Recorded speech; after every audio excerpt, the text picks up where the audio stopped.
Hello, everybody.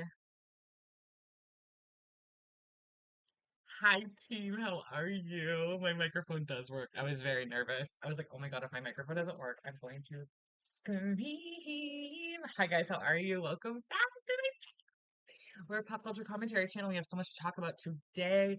We have Kristen Doute to talk about. We have Schwartz and Sandys, and then we're going to do my live reaction to Mr. Beast. Hold on one second. I forgot my drink, like a dumb dumb.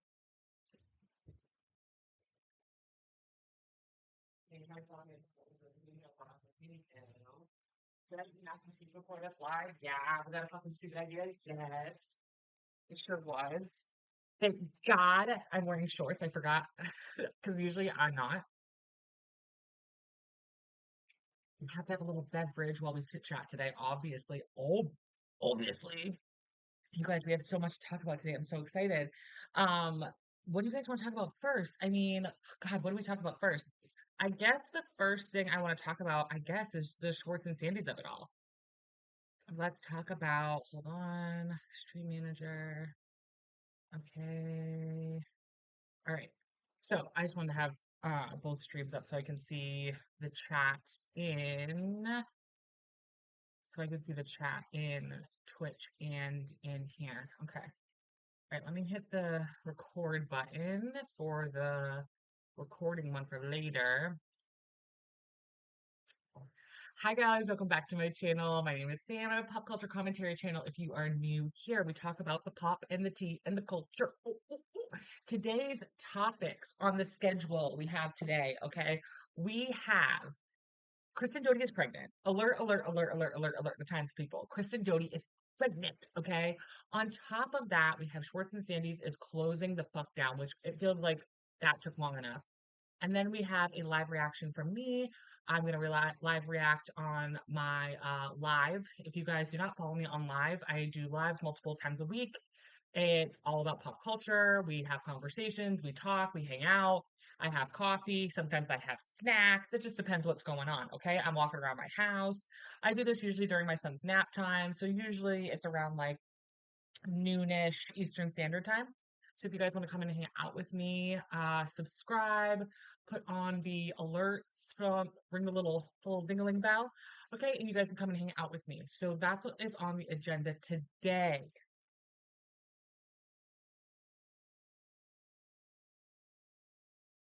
Like I said, am I an idiot? And did I eat mac and cheese before this live? Yeah, that was stupid, okay? But I have my coffee. I'm ready to go. You know, a little ASMR. A little ASMR never hurt anybody, okay? So let's start off with, let's screen share here. All right, team. All right, team. Done. All right, guys. Let me kind of small myself down here. All right, so if you guys don't know, Schwartz and Sandys is closing. It is official. It is going to happen. It honestly, I'm surprised it didn't shut down a year ago, to be quite honest with you. I have not heard good reviews about it in the first place. Like that was like before all the scandals and things like that. I never really heard like the most amazing reviews. I've heard that it's basically like typical like mediocre food in the area. It's nothing like special. No one's like super excited and like, oh my God, this is groundbreaking Michelin star. It's definitely not that vibe. It's not the vibe, okay? Excuse me. And also, I've heard that it's a little like chaotic in the sense of like the decor and things like that. Another thing that people like want to continue to forget is that this restaurant is not Tom and Tom's like full on all their money, everything in it restaurant. It's not. It is owned and operated and has multiple partners attached to it. So this is not the two of them are not the only people. Another thing I think people forget and don't want to remember also is that, you know, as much as I don't want to say happy, but as much as I'm kind of like, good, I'm glad you guys suck. Like you shouldn't have gotten this restaurant in the first place. This was before all the scandals and stuff. They should not have had this restaurant in the first place. Okay. So like you take all of that out of it at the end of the day, this was a business that has employees, that has people that needed this income, that, you know, the economy is rough out there. Okay, the economy is struggling. So they kind of needed, like, the employees needed this. Like, you know what I'm saying? So we have to remember that that part of it is sad and upsetting, obviously. So I have not read this yet, so I'm reading it live right now with you guys. So this is on Tom Sandoval's page, which I do not follow him. I got this off of Google. I don't follow Tom Sandoval. I don't follow any of the Toms, okay? With a heavy heart, we've made the difficult decision to close Schwartz and Sandys at the end of December. This hasn't been an easy choice for my partners and me, but other priorities and commitments have taken hold. While this business venture has been an incredible stepping stone in my life, one I will always cherish, I look forward to exciting new endeavors. To our incredible staff and everyone who supported us along the way, you deserve the true recognition. I can't thank you enough for your endless commitment to making Schwartz and Sandys a place of everlasting memories, even though your shit decisions and your shit choices is part of the reason why this is gone. Uh, Amongst, I'm sure, a host of other issues. We'll be hosting a series of events and have availability to host others leading up to our closing night. The allure of being associated with reality TV has hidden what is an amazing spot and location for LA locals as well. I highly recommend you check us out, especially if you haven't yet. Let's get together one last time, Sandoval. Now, I don't know what Schwartz's was. Was Schwartz's different? Hold on. Instagram. Instagram.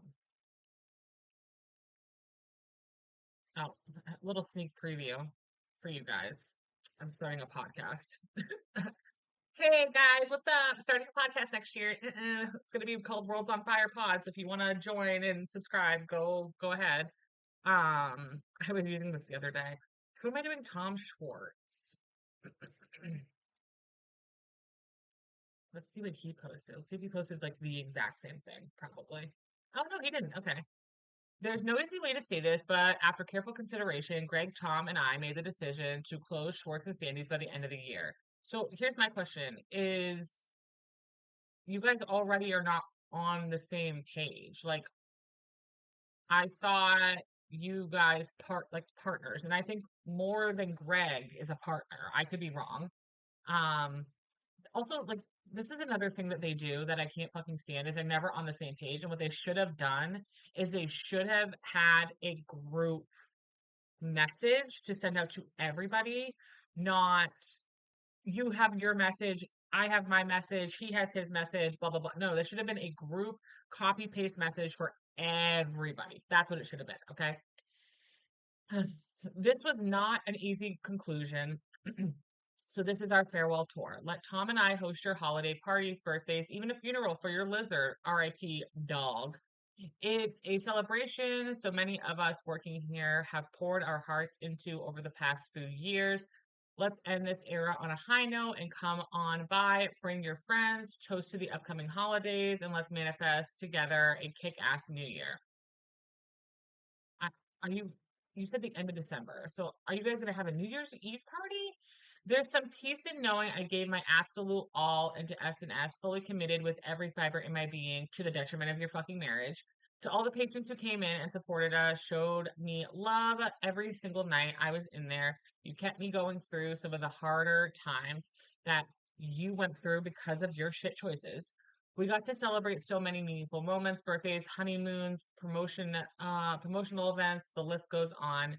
Just know we are so grateful. Sharing your magic with us has been a true honor. To our incredible staff who are like family to us, our friends, and many fans who have showed us support.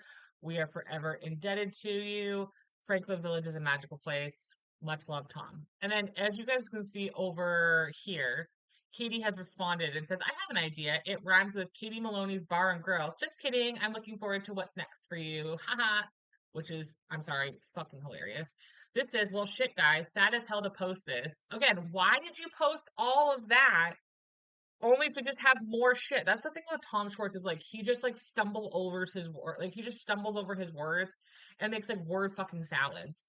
I'll do more sentimental posts down the road, but want to keep it upbeat and throw some parties to close out the year. Let me and Tom Sandoval host your events as we begin our farewell tour. You already said I'm going to be bold and leave the comments on uh breath X reboot.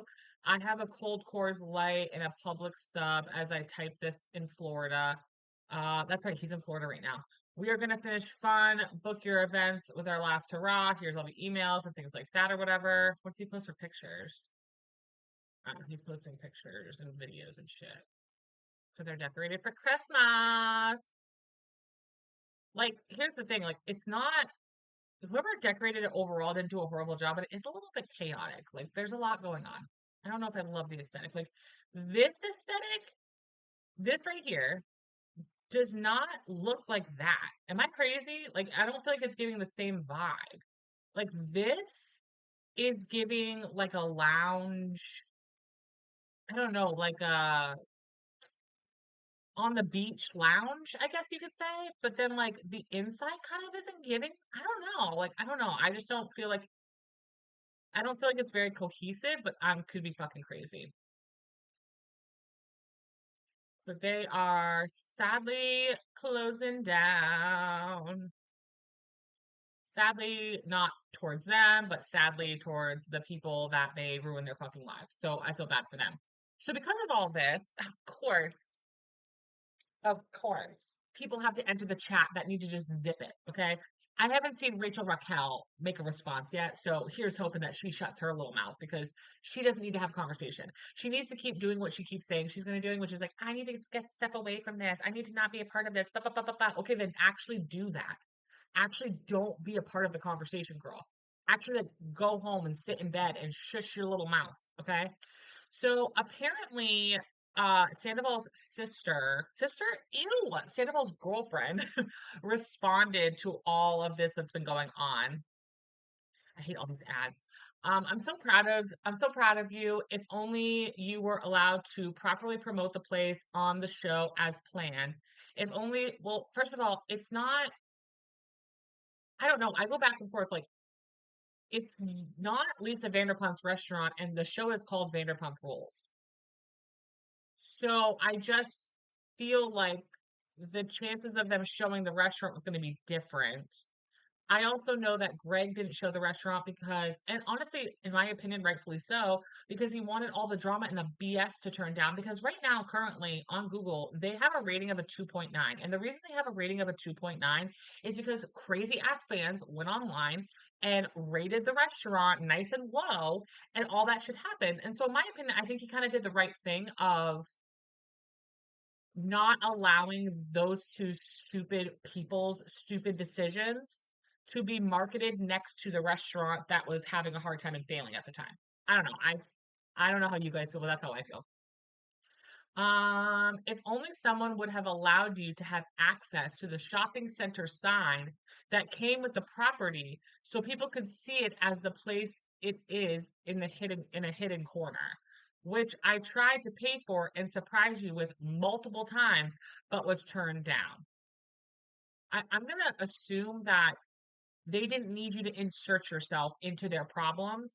Like, also, Greg, I'm sorry. I'm gonna say it. I'm gonna say it. This is unpopular, maybe, or it is popular. I don't fucking know. Greg, you're dumb. I'm sorry, you're dumb. You should not have gotten a restaurant with these two dum-dums. You should not have done that. You should have done your due diligence. You should have done your research. You should have done all the work to see how awful they are. You should have watched the show to see how horrible they are when they were having it with Lisa. Like, Greg, girl, wake up, okay? I mean, you guys don't even have control of your own Instagram.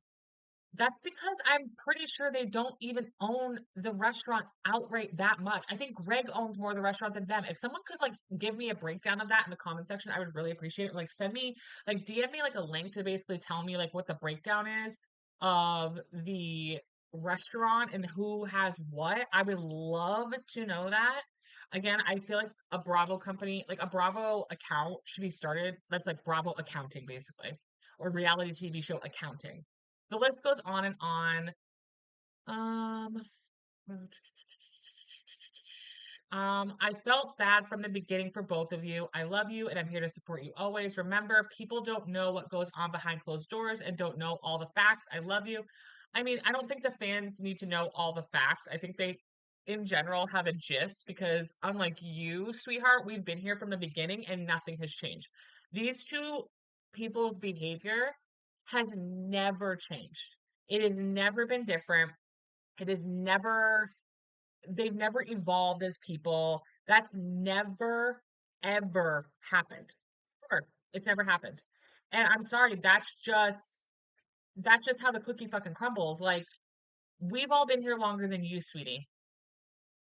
And these two human beings have not evolved in any way, fucking shape, or form. They make the same mistakes over and over and over. They don't take their situation seriously. They are handed amazing opportunities only to poo poo on them. They ruin people's lives around them. They involve people that don't need to be involved. They get people involved to be their little mouthpieces. And that's exactly what's going on here. Like, Tom Sandoval can't like really say how he feels about everything. So what does he do? He has his little mouthpiece fucking come. You know what I'm saying? I found it interesting that I'm pretty sure, I could be wrong, but I'm pretty sure nobody from Vanderpump Rules went to this Bravo event that's going on right now. I haven't seen any. I've seen like every other I've seen all the housewives. I've seen Summer House, and I haven't seen any Vanderpump Rules, so I find that very interesting that they're not involved in the Bravo event that's happening right now. So I don't know. Let me know how you guys feel about it in the comment section below. Tell me, are you happy that it's closing? Are you happy because the men are, you know, getting their due diligence? Are you sad like me, where I feel bad for the employees? I think the employees, I'm gonna assume one of the reasons why Schwartz and Sandys is closing actually has to do with the employees. Because just in general, outside of Schwartz and Sandys, just in general, the restaurant business is a shitstorm right now. It's a nightmare. It's so hard to have employees. It's so hard to keep employees. My family owns a restaurant. My in-laws own a restaurant. They actually own two. And employees are hard to come by. And when you even come by them, they're not necessarily the best employees. It's really hard to find consistent employees that want to work hard, that want to do the due diligence. It's very, very, very hard to find that. So I'm going to assume in general, it was already hard to keep employees, have quality employees.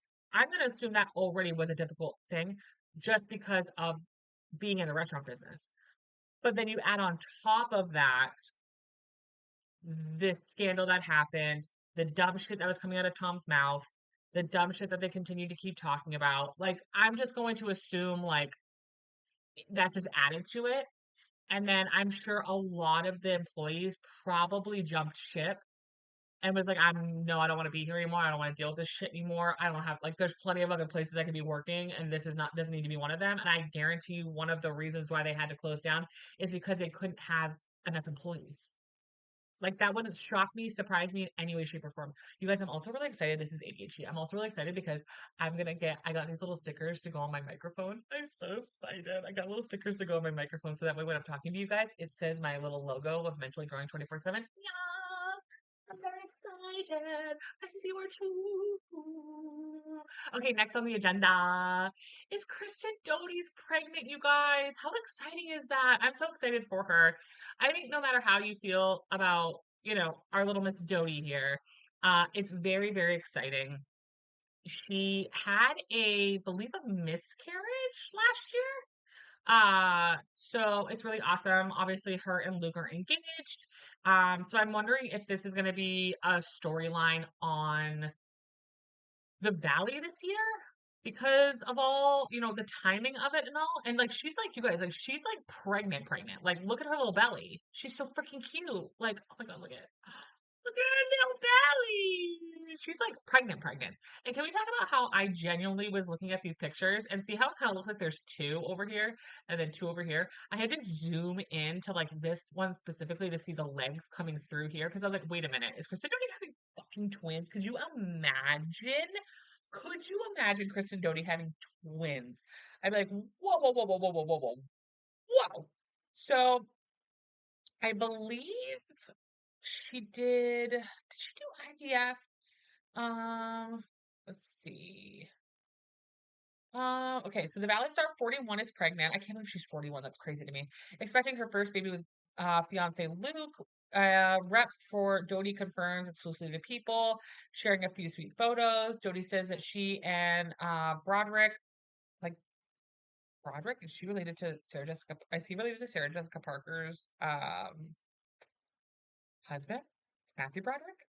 Sharing a few sweet photos, Doute says that she and Broderick are overjoyed to be starting a family together. After our pregnancy loss last year, okay, I was right. We decided to start trying in early 2024. I knew my age would be a factor in conceiving, so Luke and I discussed going for an extra push, a little help. Because I think boyfriend is younger than her.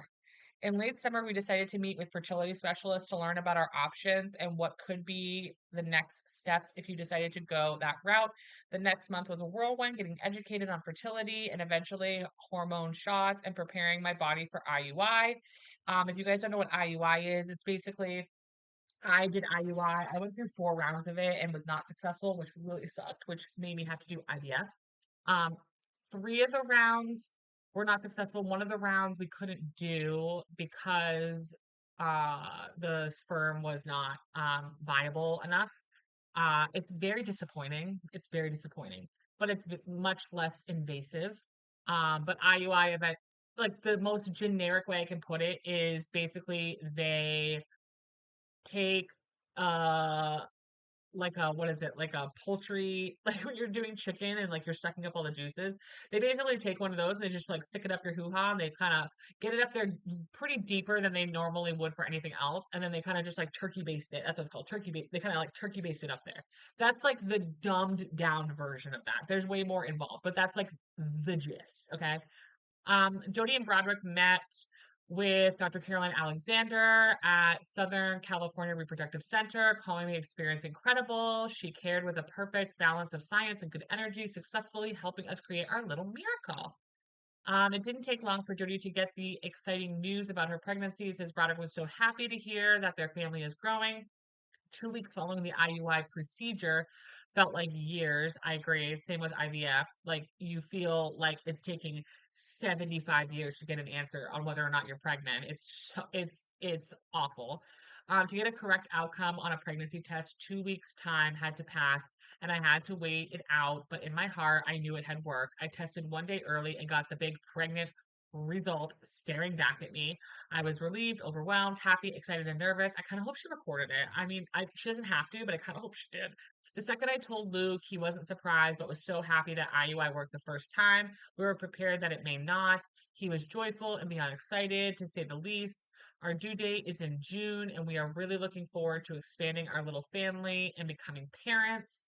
So if her due date is in June, June is 6 months away.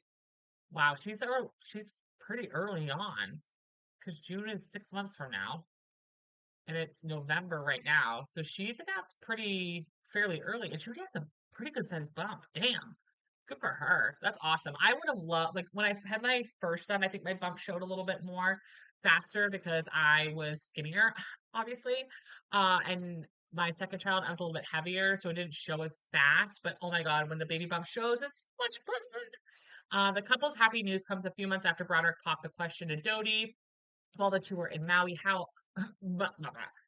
Hawaii, filming the second season of The Valley, which that did get filmed. So we are fully aware and we will fully see them get engaged. Uh, the Vanderpump Rules alum met Broderick at a friend's wedding where he was a groomsman in June 2022. Opening up about their first meeting during the premiere, Doute said, I thought he was sweet, he's kind, he's funny, and then we had sex behind a tent, and the rest is history. After their engagement, the couple spoke to People about the upcoming nuptials, sharing that they were putting their fertility journey ahead of wedding planning, which clearly that's going to happen. I'm assuming they're not going to get married until after the baby comes, which who cares? Doesn't matter. Let me tell you right now. Let me tell you something right now. Getting married don't mean shit. Getting married doesn't mean a damn thing because you can get divorced, have nothing to do with each other for the rest of your lives. You have kids together, that is the ultimate commitment. Children is the ultimate commitment. Marriage, you can get married in and out, in and out, in and out as many times as you fucking want. And people have, okay? Um, Jody shared that the two have been really busy at the time. I mean, we wrapped the valley, been working on our fertility, pregnancy journey, relaxing as much as possible, but enjoying being engaged. Broderick agreed, saying that the two were putting a baby first. We're putting family first. I wonder where they're going to live. Last November, Doute shared on her podcast that she and Broderick had experienced a miscarriage. In April, she spoke with people about how the experience gave them hope. I mean, that gives us hope. I think it's not a false sense of hope. We at that point have had only been trying for a couple of months, and we were fortunate enough. So we're just back on the train, trying it, and fingers crossed. We're doing right every month, every exactly how we should be doing it. So yeah, we're just hopeful. And that's it. So it's very exciting. I'm so happy for them. I'm happy that she's pregnant. This is definitely something that she's really, really wanted. This is like if she's pregnant in June, if she's having the baby in June, yeah, she's not even like 2 months pregnant. Something okay, not to be a conspiracy theorist, but something don't seem right. She's that's interesting to me. Anyway, anyway, don't want to put conspiracy theories out there, okay? All right, so the next thing that we are going to do is we are going to watch this. Hold on. Gonna watch this response from Mr. Beast, you guys. I have not watched this. I almost did, because I saw it on shout out to Adam McIntyre. I saw it on Adam McIntyre's page. And yeah, so I saw that Mr. Beast was going to be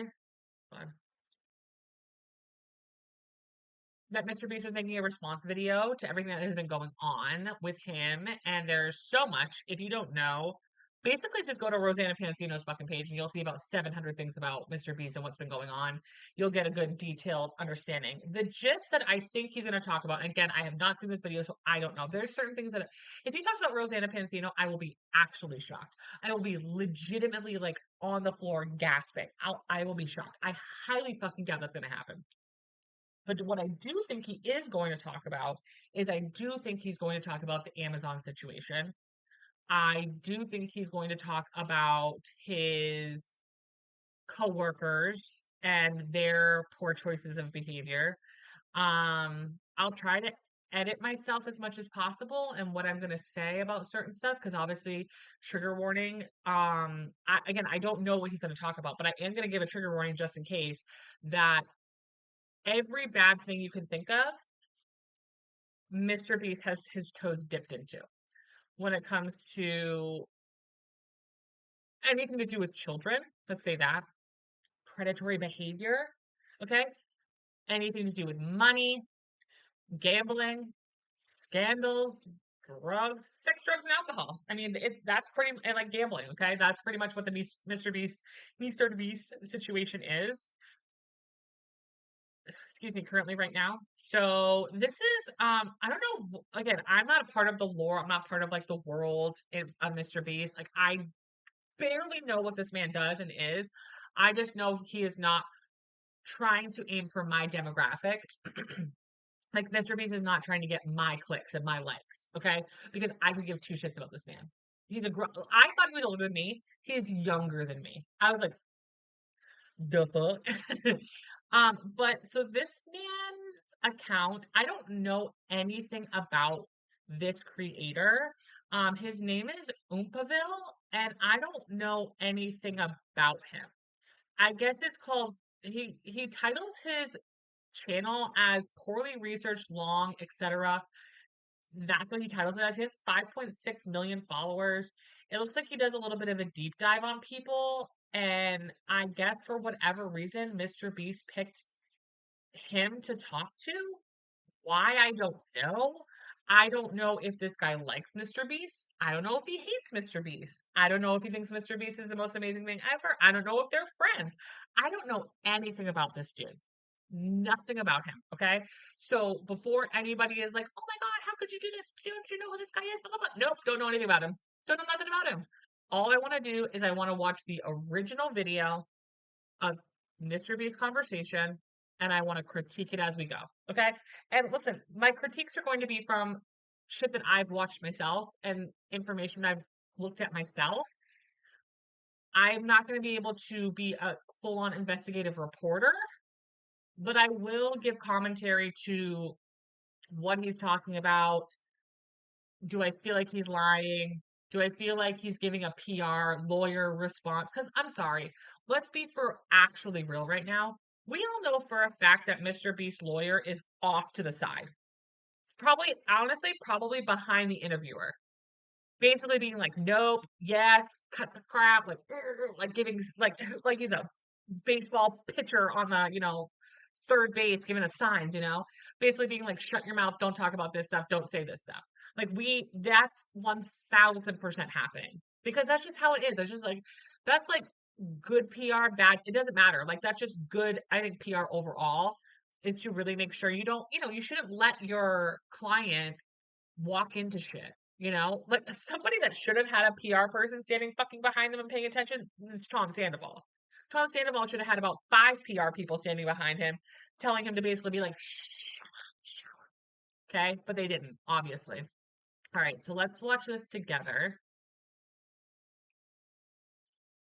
If you guys make sure you guys let me know if you can hear everything. Obviously, hopefully, I'm gonna have this posted later on YouTube to watch later. So obviously, I'll find out later if everything looks good or sounds good or whatever. But if it doesn't live in the chat, let me know.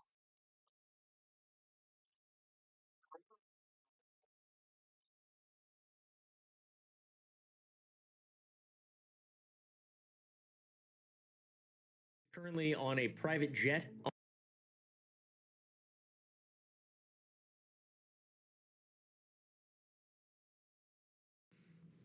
Are you going to sue Dogpack?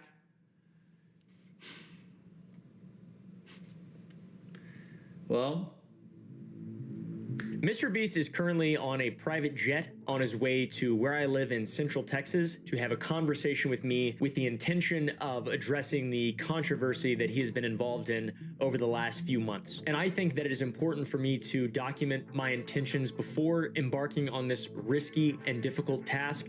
I am not Scott Pelley. I am not a hard-hitting genius investigative journalist. I'm a YouTuber with a medium-sized platform. I am currently doing medium-sized platform, you have 5 million people.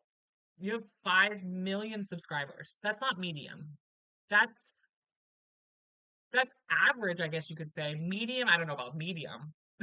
There's more people. I'm pretty sure there are more people on this platform that have my following than there is his following. But that's just me. I don't fucking know.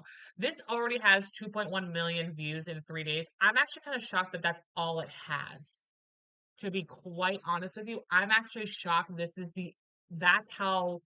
the only count that they have right now.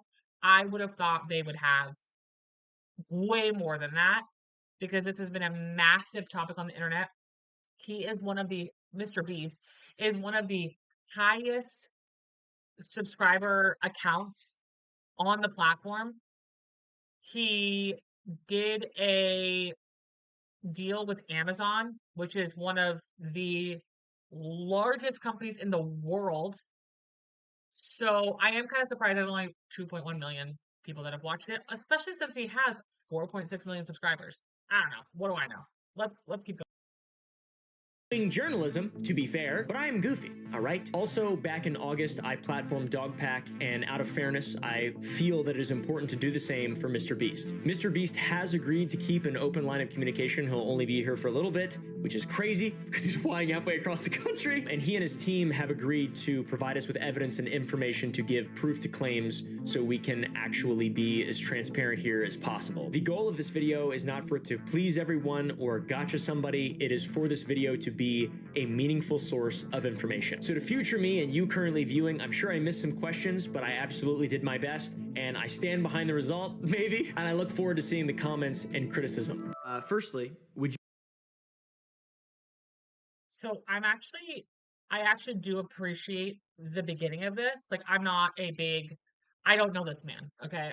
I've said that I don't know this man from a fucking hole in the wall, but I will say that I do appreciate the commentary ahead of time to say, listen, this is not my this is not my thing. You know, I did the best I could. I know I'm not going to please everybody, but I put this out there to have some information out and about in the world. You know what I'm saying? And I appreciate that. I appreciate that nobody has been able to get a hold of this guy and have a meaningful conversation to be like, what the hell did you do? What the hell is going on? Nobody has had that meaningful conversation with Mr. Beast yet. So I find it to be a positive thing that at least we'll get to hear something, anything from this man out of his fucking mouth. I also find it very interesting, and I believe this to be for any content creator, for anybody that's involved with a larger corporation or a larger business um when it comes to their content. I don't like it when the creator has to fall on the sword of the corporation. Now, when it comes to stuff with his best friend who worked for him, that's on fucking Mr. Beast. When it comes to this dog pack shit, pretty sure I don't know everything about it, but I'm pretty sure that falls on Mr. Beast's bullshit. You know, anything to do with the money, anything to do with his gambling, anything to do with that, that's on Mr. Beast. Okay. The Amazon part of it, though, that part I find disturbing that I just feel like, correct me if I'm wrong, I genuinely don't even think there's even been like a response from Amazon about Mr. Beast's games. I don't even think there's been a response. I don't think Jeff Bezos got on a little click clack on his yacht, okay, and typed up a little message and was like, hey guys, like, ooh, whoopsie daisy. Like, I don't even think that's on there. If it is, again, please link it. Please send me something. Please DM me. I would love to see it. I would love to learn more about it. I'm called Mentally Growing for a reason because that's what I'm trying to do. I want all of you to do it too. Okay, so there could be more out there. I just don't know. But I will say, no matter who the content creator is, no matter who or what is going on, I don't like it when the creator is the one that has to make all the speeches. The creator's the one that has to speak up about fucking everything. The creator's the one that has to basically be the bad guy. When at the end of the day, Amazon hired him. Amazon gave him money. Amazon allowed him to be fully in charge of everything. They're not even allowing major directors and producers to be fucking in charge of their entire fucking project, but they're letting a YouTuber who has no experience in filmmaking and production of that magnitude, okay, has no experience. They're gonna give him the whole thing, the whole shebang. When all the other streaming platforms and places that he went to go to sell his shit, all of them said, absolutely not, we're not giving you full control. We cannot do that. But you're not gonna make any comments about that. You're not gonna say anything. That's on you. That's on you for being stupid enough to fall for this crap. That's on Amazon. That's just me. Don't at me, Jeff Bezos, okay? Be nice to me, okay? I'm having shit sent to my house from you today, okay? Reluctantly. Would you be willing to put your hand on this Bible and swear? Oh my gosh, you actually have a Bible? I have 2 Bibles. Are you being serious? I am being serious. Okay. I'm swear. We're both from the South. This will be an honest video. Oh, your laptop's blocking it. Oh, whoops. This will be an honest video. You're a man from North Carolina. I'm from Virginia. The Bible Belt. The Bible Belt. Yep. Exactly. I know what this means. This means it's legit. Yes. This doesn't. It's not in the Bible. Freaking Christian Catholics don't give two shits about the Bible. Half of our government says that they're Christian, but they go to the RNC and all of a sudden the apps, the male-to-male apps are lighting up like a fucking Christmas tree.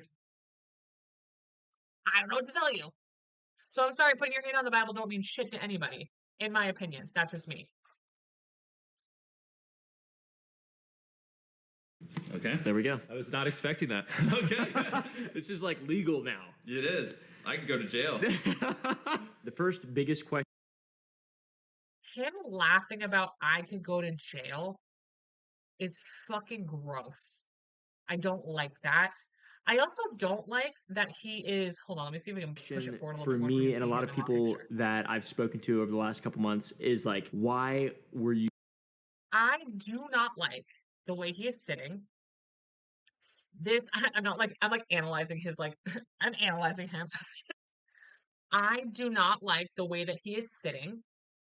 Very much laid back, nonchalant. It's not a big deal. Who gives a shit? I'm just here to hang out, like whatever, whatever.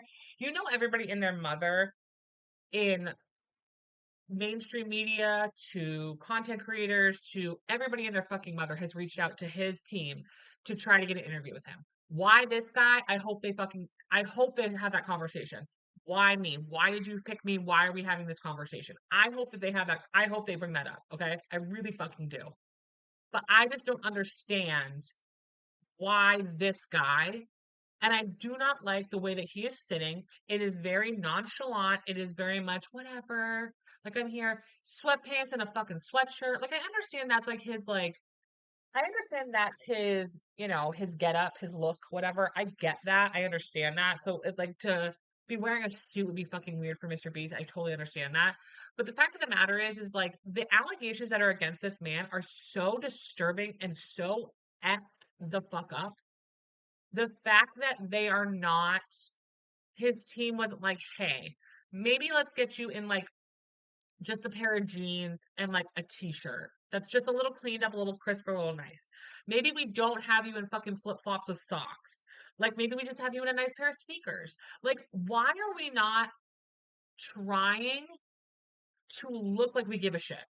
To look like we care about the allegations against you, to take this shit seriously. Whether it's real or not, whether it's the truth or it's not, the allegations in general are disturbing and are not okay.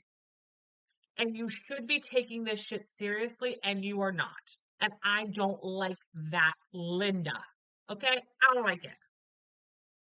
You so silent, especially off the bat. Like you did respond to the Ava Tyson stuff immediately, but like, you know, right after that, a bunch of other stuff came out, and Dawson's video, his first video, gained a bunch of traction. What was your reasoning for being so silent immediately?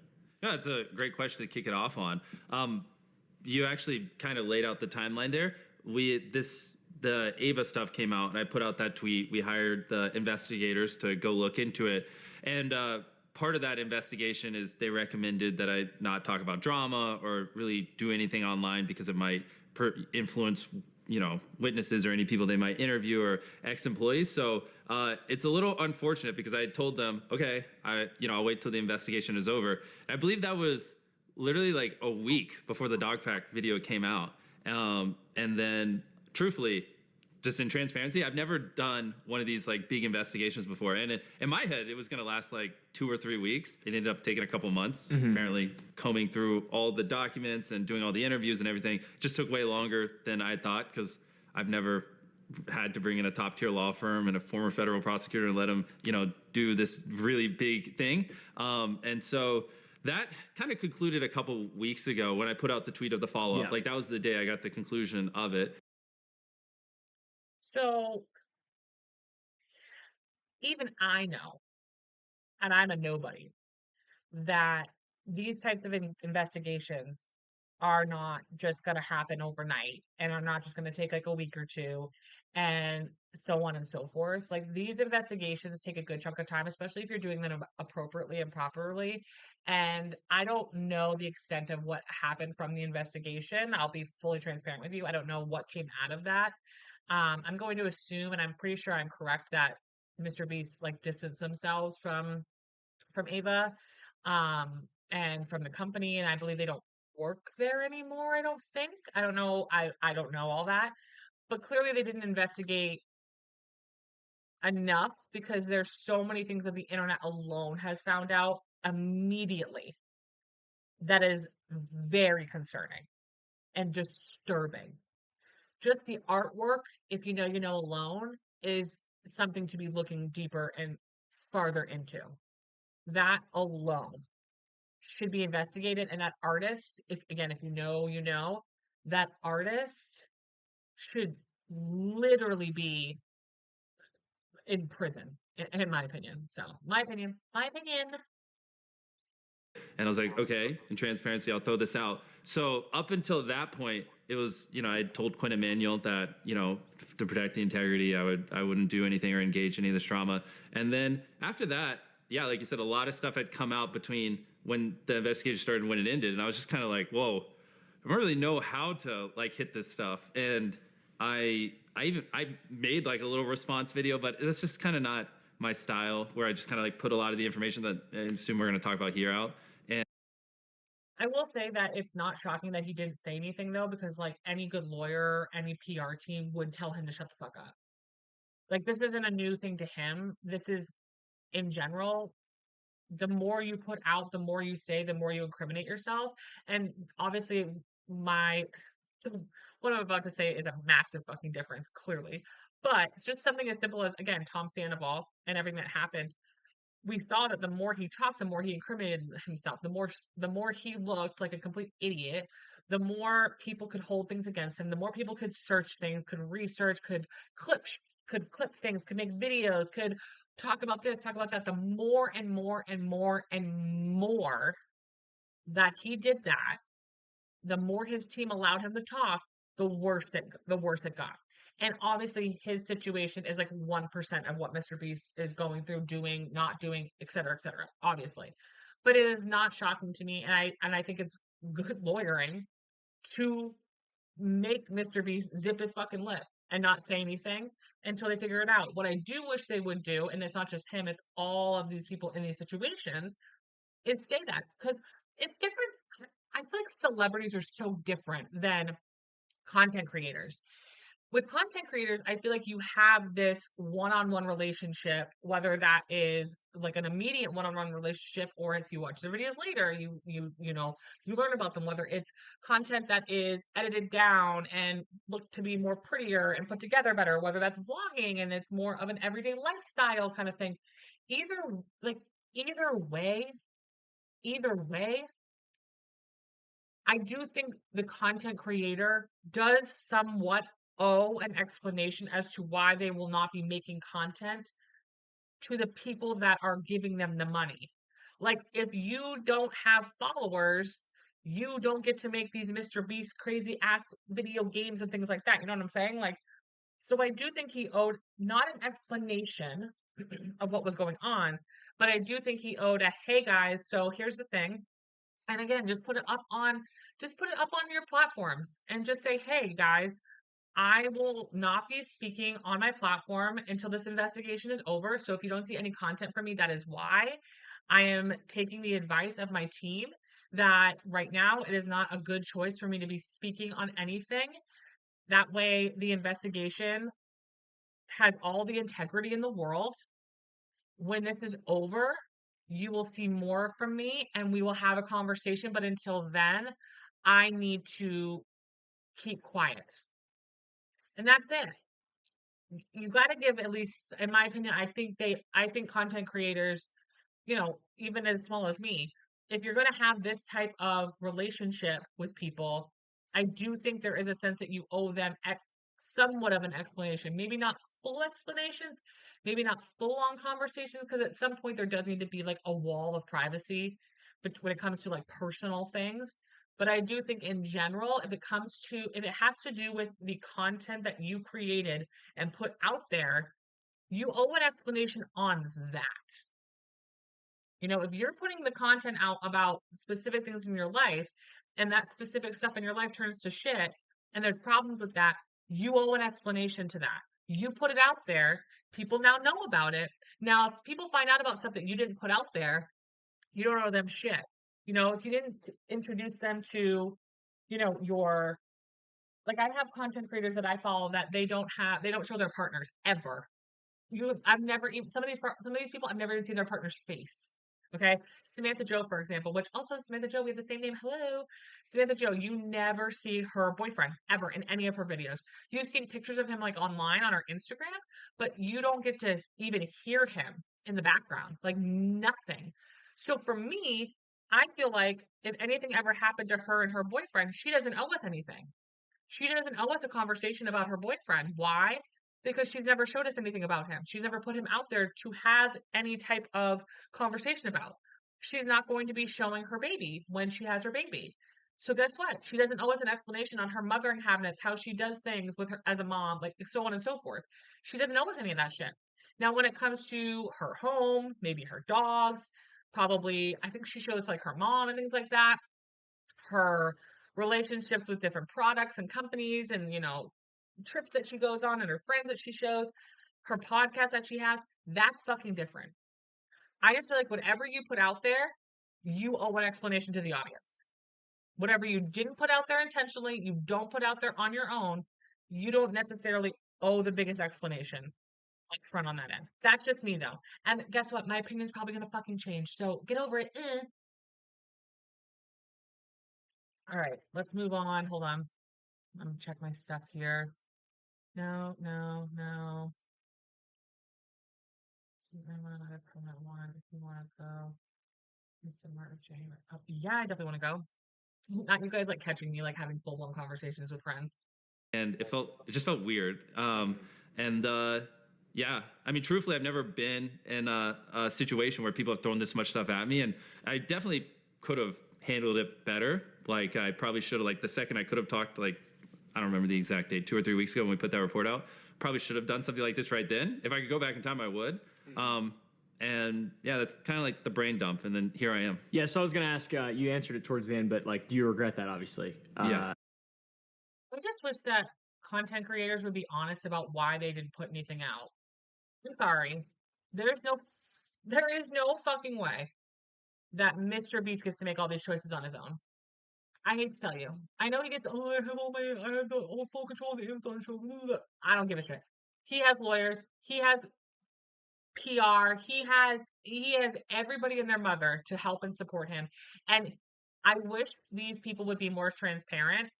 You don't have to necessarily throw your agent or throw your PR people or throw anybody under the bus, but can we at least like admit that like you weren't making these choices?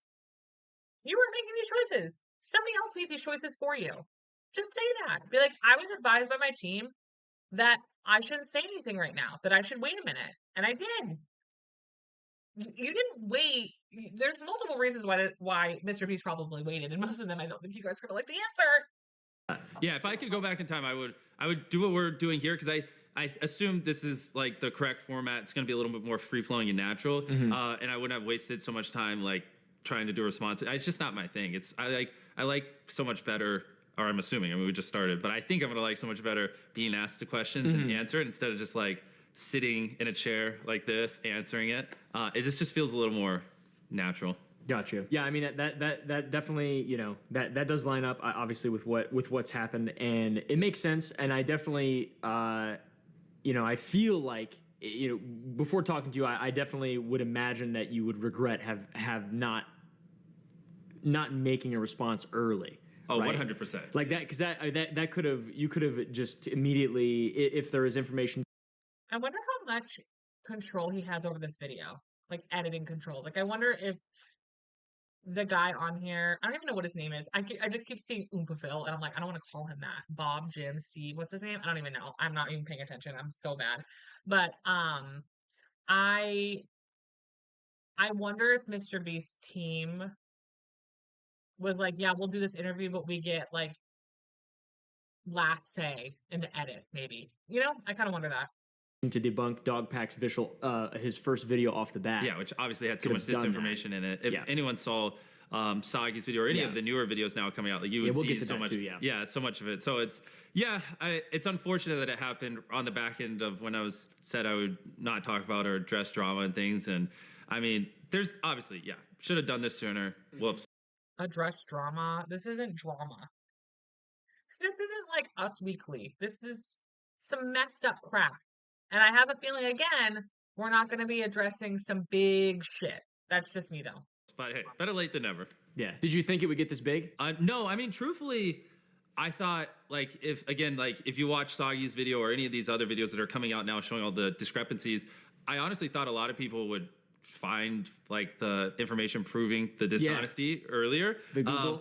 Because a lot of this could have been, just figured out Google. A lot of this could, and now, I also have to be clear, like, I'm not perfect, and I'm not saying I've never done anything wrong, and you can't criticize me. Like, there are things I deserve criticism for, and I'm sure we'll get to some of those things in here. But there are a lot of things that are just not true, and on those things, like, I mean, we'll just get to it throughout this because I'm sure you're gonna ask me the questions. But there's just a lot of disinformation that was easily proven. Like the big one that, I mean, videos with tens of millions of views collectively, claiming I called a guy Delaware because he committed a crime in Delaware. Like, that is not true. His name was just Delaware. I didn't, call him Delaware to make fun of him or anything. And I mean, I'm sure you're gonna ask about it later, but there's literally, he was in a video before I hired him working at Best Buy wearing a name tag that said Delaware, and like that was public information, and like anyone could have saw that. And like even during when that was like getting shared a lot a couple months ago, I even sent that to a couple of YouTubers. I was like, hey, just so you know, like, I didn't call him Delaware because of this messed up thing. Like, that was just his name, and here's proof. And I guess I probably shouldn't say the name of the creators, but like one of them literally just said to me, like, well, it's not really cool to like you or defend you right now, so I don't really care whether or not it's true, or I don't want to take the video down because then people are gonna think I'm controlled opposition. I was like, whoa. And then also like that same photo, are you gonna like throw some? So you're reaching out to creators. I find that fascinating. So Mr. Beast is calling and reaching out to creators.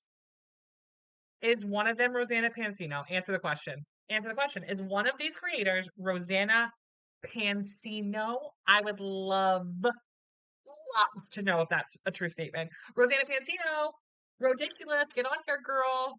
Girl, if the next episode of Ridiculous is not this fucking shit, I swear to God, I'm gonna lose my mind. I find it very interesting that he reached out to creators, even though he said he was supposed to be silent, and we obviously know his team was probably supposed to be silent. Why are you reaching out to creators then? Why are you putting yourself in a situation where you could be seen as manipulating people in order to benefit from what you need to benefit from? Why are you doing that? Don't do that. Why? Who let you do that? And why is this the one thing that pisses you off? When there's so many other things out there and accusations about you that are horrific, okay? Like said artist, that I keep saying artist, but I can't say what I really want to say. But again, if you know, look it up yourself. That didn't bother you? That isn't disturbing to you? Out of all the accusations that you just threw out there, the one that you want to throw out there first in a video is this guy? And who gives a crap about his name? The fact of the matter is you hired him. You hired him full well knowing what he was in trouble for. No one gives a shit about his name. No one cares that his name is Delaware. People care for the fact that this man got in trouble for having a relationship with a younger person and got in trouble for it. That's the disturbing thing that people are upset about. No one gives a flying F about his name being Delaware. Okay, so let's like keep it for real here, please. Some things on the screen for them. Definitely. Yeah, so throw it on the screen. That same photo, right after that second dog pack video, started to get traction on Reddit and saying like, hey, this is a lie. Jimmy didn't call him Delaware to make fun of him, committing a crime in Delaware. That's just his name. And it got taken down by the mods on r/YouTube drama. And that's when I realized like, oh, anytime there's a post proving like that I'm not evil, they were taking it down. So it was a little unfortunate too, because I wasn't saying anything. And then on Reddit, anytime something was proving that I wasn't evil or, contrarian to what everyone was saying, they were suppressing it or censoring it, not trying to sound extreme. So you're saying it's like a echo chamber, which I mean, Reddit, r/YouTube drama is. Yeah, I know, but it's unfortunate when there's a post with 10,000 upvotes claiming something false about you, and then then a couple people are like, wait, that's not true, here's proof. And then they delete it every time. So then everyone's like, okay, well, then that must be true, because they're also deleting the comments on that post that prove it's not. So then then it's just like, now, again, I'm not trying to sound extreme, but it's just like, oh, you're censoring information. And then censoring information. Another thing I will say is that I don't know if everybody else feels this way. First of all, like, I don't necessarily think I'm the content. I don't think I'm the demographic that these two men are trying to reach. Okay, I'm going to be very transparent with you there. I don't think I am the demographic that these two white guys are trying to reach. Okay, I definitely do not think that. what I will say though is that as a woman, when I see two white men talking to each other and they admit that they're from the South and they're putting their hand on the Bible, blah, blah, blah, blah, blah, I automatically am like, oh, I don't trust the two of you at all. Like I automatically don't trust you because it feels like we are in like a club together and everybody else is just stupid and dumb and doesn't get it and et cetera, et cetera, et cetera. That's just me and my bias being put onto this. Not everybody's going to feel that way. Obviously, not everybody's going to agree with me. But from my perspective, watching this, because let's be for real, a lot of Rosanna Pansino, I think fans are going to watch this. And a lot of her demographic looks like me. Okay. And watching these two people talk back and forth, I already am like, I don't trust you for multiple reasons, which I just, which I just said. That paired with other YouTubers, when I would call them and share it with them, they'd just be like, well, I don't want to be a Mr. Beast Glazer, so I don't really.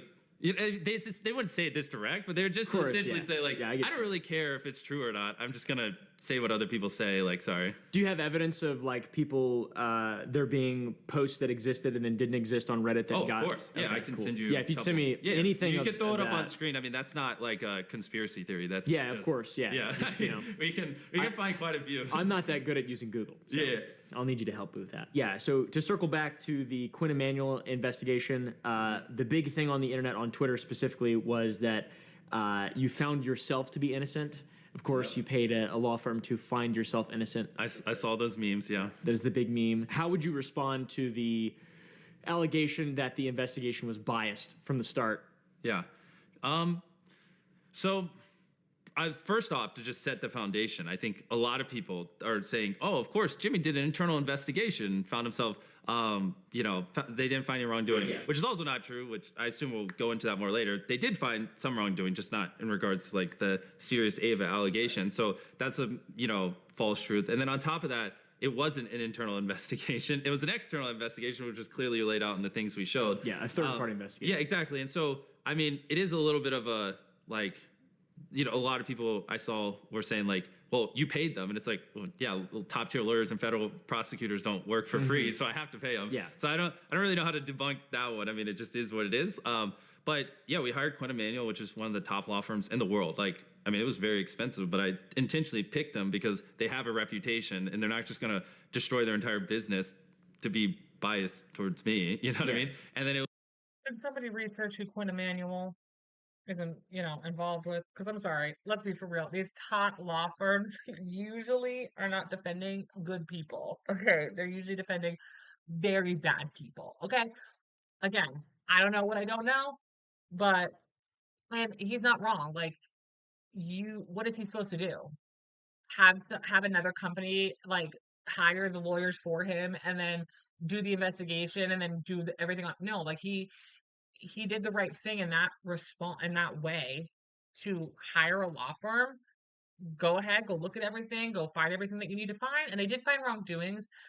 For me, we're tiptoeing around what everybody that I've seen is actually talking about. Okay. It was led by a former federal prosecutor who did the whole thing. I mean, it was pretty intense. I mean, they did tons of interviews. I mean, transparent. They even like scanned my phone, dug through. Like they have messages I sent to my girlfriend, and I'm like, why is this even relevant? And they're like, I mean, if you want a thorough one and you want us to like be confident in what we're saying, we need to see everything. Like they went pretty hardcore on it, which is why it ended up taking a couple of months. Because truthfully, when I started this process, I didn't realize like how intense it was. But I gave them the reins to everything, and yeah, it took longer than I thought. But I don't know. I mean, is there any like how else do I prove it besides? I mean, I think another thing that missing context people don't have is like, if they found anything illegal, they are obligated to report it to the police. Like this like that's how these things. Just because they're obligated doesn't mean they're gonna do it. Let's not pretend that bad people don't get away with doing bad shit, and that law enforcement, lawyers, judges aren't paid off, aren't told to keep secrets. Like, let's be for fucking real. Please, let's live in the real world, please. There is a world, and I know it's hard to believe, Jimmy, but there is a world where lawyers are told to shut the fuck up. And there is a world where judges are told to shut the fuck up, where the cops are told to shut the fuck up. That exists. Whether you want to believe it or not, that is real and that does exist. So I don't like it when people are like, come on, like, come on. It's like, no, do you fucking watch any crime show? Do you watch any true crime thing? Any of those videos show you very quickly that the cops, the lawyers, the justice system isn't very just. Things work when they do these investigations. It's not like they could be like, "Hey Jimmy, we found this illegal thing. We'll just sweep it under the rug." But it's all right because you paid us. Yeah, like so it's just in every way. I just don't think people understand. Did he give the full report out? Like, so he said there was a report. Obviously, it looked like he showed some stuff online. Did he put like a Google document out and said he doesn't have to, might I add? Like, he doesn't actually have to do that. No, there's no requirement for that. Okay. He doesn't have to put a full report out. But I would love to know if he did put the entire full from first to last page out for anybody to scan through and critique. Because he's saying that there was things on there that were misconduct and they showed it up on the screen. But, how much of it is, the other thing is like the guy that's doing the interview, he says like, "Oh, I'm gonna need your help with that." Why do you need why do you need help from Mr. Beast to find things, Google things, edit things? Like that doesn't give me authenticity. And like it's yeah, it was obviously Coin Emanuel. That's why we paid them, and it was pretty thorough. And yeah. So yeah, I mean, those are two things that make sense, right? We just covered two back-to-back things that make sense. A, you waited a long time for the investigation, and B, you paid like a very reputable law firm, whatever, to investigate. Both of those things make sense logically from your perspective, but also optically from the outside looking in. For people who are just seeing the allegations, they're like, "Oh, this guy looks guilty." Yeah, he's building this big sort of law team, and he's not responding, and he's like it. So it's kind of. Do you see him looking off to the side? Do you see him looking off to the side? It's because I'm right. Okay? It's because I'm right, bitch. It's because he has people off to the side that are either doing one of like they're making faces, they're doing things like he has people off to the side. He's looking off to the side for a reason because there's a team off to the side telling him what's good, what's wrong, what's this, what's that. As anybody would have, okay? Even me.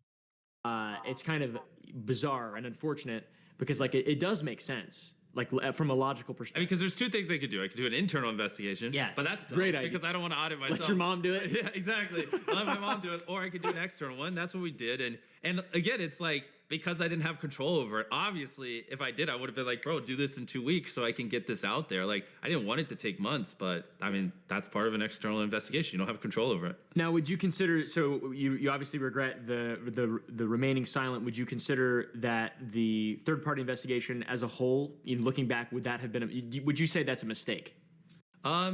No, I just think I would push back on like, do I really have to be silent? Okay. Like, can I just like do this thing? Like go clap back on some of these things, but like some of these things, people were apparently talking to ex-employees or whatever, and so it just gets muddy because I really didn't want the integrity of the investigation to like be in question or anything. So I was like super paranoid where I was like, okay, this is what they said. I don't want to push back or anything, but yeah, obviously in hindsight, like. I mean, a lot of these things that were just blatantly lies. Like, if I just clap back instantly, people were just like, okay, cool, and moved on. Would you consider making some details of the investigation that have yet to be seen public? Obviously, there's like a level of confidentiality that is required legally. Exactly, yeah. But like, is there anything? Well, that's the thing. Like, what we put out as much as we could, but I mean, obviously, they did dozens of interviews, including alleged people who were victims, and I mean. Like I said, my message to my girlfriend, like they gathered a lot. So I don't really think I can. I mean, there's a lot of sensitive data and information in there. What about like a just to back up your claims to their oh, but things on like how like they did it independently and they weren't biased. Like that side. I mean, I don't really know what people would want to see, but yeah, I mean we can figure it out. There has to be like a report. You know what I'm saying? Like there has to be like a report that was created, and through that report there has to be some answers in there. That's my guess. It's like, and also like he could redact a bunch of shit out of there. Like he could redact a bunch of stuff out of there that is like, you know, a HIPAA violation, he could redact a shit ton of that stuff if he really wanted to. But obviously he's not wrong. There is a ton of sensitive information in a lot of these reports that could unfortunately expose people that don't want to be exposed in any way, shape, or form and don't want to be publicly known, and that are in the background, contrary to popular belief. Just because you work for a major YouTuber, that doesn't mean you want to be seen. There are tons of people behind the scenes of these people that want nothing to do with the internet. So, but he could put out like a pretty good sized report for everybody, I would imagine, without too much trouble. Just from what I know about like retainer contracts with lawyers and working with, you know, third-party investigations, things like, which I don't have any experience with anything that big, obviously. Yeah. But maintaining a level of compliance, like, I mean, if there's like a retainer contract, something showing that, you know, you shouldn't. Now, this is where I'm ignorant. Like, I don't even know really what a retainer contract is. But yeah, I mean, like, if there's any way I could, of course. Like your third party saying, Jimmy, don't talk, like just basically giving credence to what you're saying, even more gotcha. so, more evidence of what you're saying. Yeah, I mean, that would be something I'd have to like go talk to the team on. But, Yeah, I mean, that would help. If that's something where people desperately want transparency, I mean, People desperately want information, Jimmy. This document that's down there, you best believe I might be making a video about this later, looking at that document, because I definitely want to see some things. Yeah, we can figure something out. Yeah, that would just help me. I'm not sure if people, honestly, I don't know if people would give a fuck. Yeah, but, I don't know either. I would, because if people are like, we think Quinn Emanuel's biased, like even no matter what I show them, if they think a top tier law firm would willingly potentially tank their rep for me, like I don't know if there's anything that's ever it's to foolish, convince them. Right? Yeah, it is foolish, and it makes sense. But once again, it's like optically, there is a very easy, lowest common denominator way to look at stuff. Yeah, but also what I would say to those people is I'm here, so it's not like I'm like maybe that argument would work if I just never did anything, but I'm here, so in the lion's den. Yes, controlled opposition towards me. Hey, also I'd love to say I don't know if he's posting this chronologically or whatnot, but I mean he also did interview Dogpack multiple times, so it's because I could have done this with anyone, but I think this one makes sense because you've literally had the other side on here. So yeah, and also to be clear as well, I have not signed like an NDA or fuck. I mean, there's genuinely nothing that's been signed. You haven't given me $1 million. No. Hey, you should say I haven't given you a penny. A penny. Okay. Here's the thing that I, again, don't like, and I find to be, I don't want to get like, you guys, I'm trying really hard to not play like the white man card. Okay, I'm really fucking trying not to. But it's really hard when I'm watching two men that just are behaving in a way that they're not going to get any backlash. Like, what's the big deal? People don't really know me. There's not like the information that's out there is all lies. Like blah blah blah blah blah blah blah blah blah. Well, no, some of it is like in your own fucking videos, bro. Some of the stuff that's out there is in your own videos. In the background. Out of your own mouth. Like, you know what I'm saying? Like, sometimes I think, and I say this about reality TV stars all the time, sometimes I think they forget that they're on national fucking television. Sometimes I think they forget that the entire world can go back and watch through their digital footprint where they're lying. And clearly, I know people are going to have millions of videos talking about and over analyzing this interview. And I probably will watch some of them tonight, this week, just to kind of see what people's like overall temperature is on this whole interview, and talk about like the blunt outward lies. I think for me, as someone that doesn't know every nitty-gritty detail, because like Mr. Beast is just not my guy, like he's not my person that I'm watching on the internet. I mean, for God fucking sakes, you guys can see on the side who I watch and who I like, the content that I actually like enjoy. Okay, T channels, lifestyle girlies, the gays, like that's my fucking genre. Okay, Mr. Beast is not that. But it's kind of just disturbing to me that whether the allegations are true or not, that's not the problem for me. The fact of the matter is that you should be taking them seriously and not laughing and joking and saying like, ha ha ha, I didn't pay you millions of dollars. Ha ha ha, I didn't sign an NDA. Ha ha ha. Why these allegations are not funny. Whether they are true or false, They're not funny, therefore you should not be laughing about it. You shouldn't be making jokes about it. You should be taking this shit seriously. Well, I don't know what people want to know about this and blah blah blah. People want to know where they're putting their money. People want to know what kind of people they're giving their money to, their time to, their viewership to. People want to know that shit, whether you like it or not. People want to know that stuff. So people want to know, like for me personally, the allegations that came out about Jimmy, again, whether true or false, I immediately was like, my son will have nothing to do with Mr. Beast. We're not eating lunch leaves. We're not, sipping on fucking Prime because he's associated with that. We're not having Mr. Beast bars. We're not doing like none of that shit. I'm not doing any of that because I don't know anything about this man. And I don't know the type of shit that he's involved in. And then the things that I have seen that have been proven, I didn't like. And I want to know that. The thing of the matter is that Mr. Beast is not pandering towards adults. He's pandering towards children. And I would love to see if he marks his videos as not for children. If someone could look that up, please let me know. Because he's not pandering towards adults. These are children he's motivating his videos towards. And kids are very impressionable. And what you're doing right here is giving the okay that it's okay to just laugh shit off and be like, it's not true, I don't give a shit, whatever. I don't care if it's true or not. Take it seriously and act like you give a shit. And act like you care. Don't sit there after having months-long investigations, after having some very disturbing things put on the internet about you. Just sit there and laugh and be like, didn't sign an NDA, didn't have $1 million, blah, blah, blah.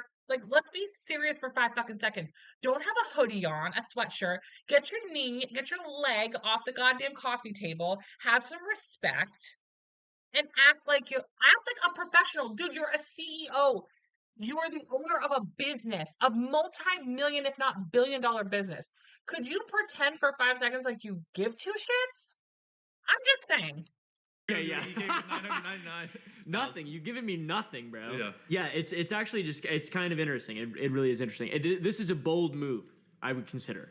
It's quite a bold move. And it's even more bold because I'm never vulnerable on camera and like. Yeah, it's from a lot of perspectives. It is quite bold, and it's not like I haven't been critical. I feel like I've been fairly critical. I feel, and like talking to you, I feel bad, obviously because I'm a person, there's different levels to how much you care about shit. Yeah. But yeah, I think it is, if there were a testament, it would be, that would be a testament to this being being a meaningful source of information in this video. I feel like, I hope. Yeah. Thank you. Yeah. This is definitely outside my comfort zone, but. He's looking around a lot and it's freaking me out. He's looking around a lot. And on top of that, he keeps looking into the camera. It also might just be he's nervous. He is used to looking into a camera, not around a camera, et cetera, et cetera, et cetera. He just said, he's not used to having a volleyball back and forth conversation. So who knows? But I think it's important. Yeah, cool. Okay, so that's kind of past like the main initial allegations. We can move on to sort of corporate culture and HR practices. That's been a big sort of point that a lot of critics have hammered home. Yep. Yeah, we're just getting right into the hard-hitting stuff. Hell yeah. So there have been a lot of questions about your workplace culture, such as a lack of diversity or also HR problems. Yeah. What, if anything, have you done to address these concerns? How have you handled it since information came out, and how do you plan on handling it in the future? Okay, so we'll start with the diversity one. If I forget the HR one, just bring it up when I finish that one. Diversity, I have seen a lot of people mention that about our company, which, that one's just not even true. Like, Feastables, for example, a couple months old, but like almost 70% of our company is women. And we actually, because we do dub studios around the world, now zooming out of Feastables over to content, we actually have pretty crazy amount of diversity in our company. So because we have 400 people that work for me. It's not just me and the boys on the camera, which is the 5 you see. So that one, the few people have claimed that like they don't have any data to back it up. So I guess I probably should have brought some data here. I don't want to just say percentages off the top of my head. If you have, I'm sure you've got some kind of but I really, that one I just don't think is rooted in anything. And then What was the second part? HR? HR, yeah. How have you handled HR problems? What HR problems have Oh, popped yes. up? So that one, I mean, it's a little bit of a general question, but I think a lot of people are asking, and I hope they mention this, obviously, is who is HR? Who is Mr. Beast HR? Because that is what I've seen, is who is the HR person for like Mr. Beast as a company. I know some people have claimed it's his mom, which would be fucked up and not appropriate. He should have, if anything, a third party be doing his, HR shit. So I don't know what that looks like, obviously, but yeah, I mean, obviously, in general, a lot of people, I've seen a lot of things about, HR stuff in my company. And I think one thing people don't have is just the context. Like, I think they think my channel is just like 5 people or 10 people or 20, whatever. Like, they don't realize the size of it. Like, specifically, because our videos have gotten so big, I mean, I'm going to give a little range because depending on how many people we've hired in the last month, it's somewhere between like 250 or 300 people work at my production company. So this is a big company. There's a lot of people. And then on top of that, when we do like bigger videos where we need to build big sets or whatever, sometimes we bring in hundreds of contractors. So there's a lot of people that work here. And like, I just want to blanketly say, like, companies at this size, like, you can't ever guarantee that every interaction everyone's going to have is always going to be positive with each other. You know what I mean? That's just impossible. So I want to start off by just saying that because I don't want people to watch this and then like a year from now, like hear some rumor and be like, oh, Jimmy didn't learn. Like, any company of this size, there's always going to be some problem someone has. Now, having said that, I'm not trying to use it as like a blanket of like, and shield myself. There are 2 things that are like someone in my position who runs a company like this is in control of. One is, making sure we're not fostering anything inappropriate and, allowing it. And then 2, when it inevitably happens, because it just will in a company my size. And I'm trying to be transparent here. Like, it's, how do you respond to it? And then and the making sure you're not fostering it. Part of Quinn Emanuel, when we had them do their investigation, is I had them look at every system in my company. I had them talk to my employees and see if there's anything they could bring to Quinn Emanuel's attention that they could make me aware of. And I think it was in the report. It's like we established an anonymous hotline because Quinn Emanuel was showing me data that like sometimes people don't feel comfortable talking to HR or their boss, and like if you have an anonymous hotline that goes to someone outside the company that can hear a complaint and then beam it into you without disclosing who it was, like you'll get more honest feedback, because there's so they show. I will preface by saying that doesn't mean they're going to do anything about it. Just because they have an HR hotline, that doesn't mean HR is actually going to do anything. Because I know through my own experiences with corporate companies, you can yell until you have no breath left in your body to HR. That doesn't mean that the company or the people that are causing the harm or the issues are actually going to take that information and do anything with it. So you can have a hotline all you want. It doesn't mean you're actually going to fucking do anything. So, and I would assume that it's also probably pretty terrifying to work for someone of his magnitude and his reach and have issues with him and his coworkers. I also would like to understand why you would.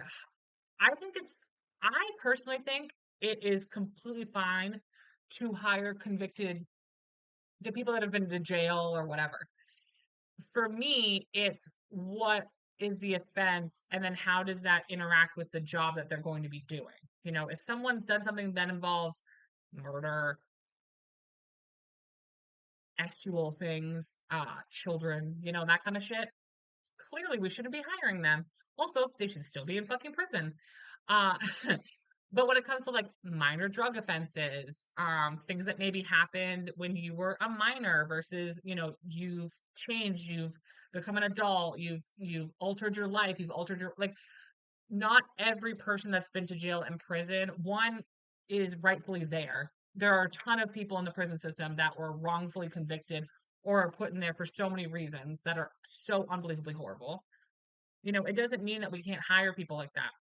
But I would like to understand why he hired this guy named Delaware when I'm pretty sure it's fully proven that he had a issue with a minor.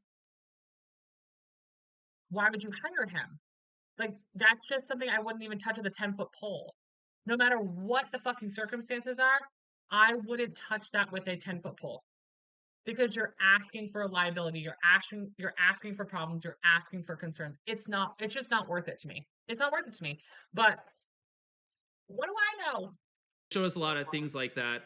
Also, making sure we're not fostering it. Like I think it's also in there as well. We leveled up like our C-suite because I've had a lot of people that have grown with me, but like me, they've never ran a company that has hundreds of employees before. So I actually just hired a couple of people who have worked on Fortune 500 companies who have actually ran companies of this size before. And so, you know, they've shown me lots of things that bigger companies do that obviously I'm just ignorant on because I'm a YouTuber. You know what I mean?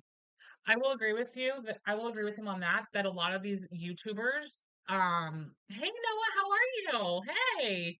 I will say that a lot of these YouTubers, they come into these industries, they come into these spaces, these large company spaces, and they think that they can, hold on. Oh, okay, good. I'm glad. Hey, Noah, I was just gonna message you on Instagram and be like, "Hey, you still there?"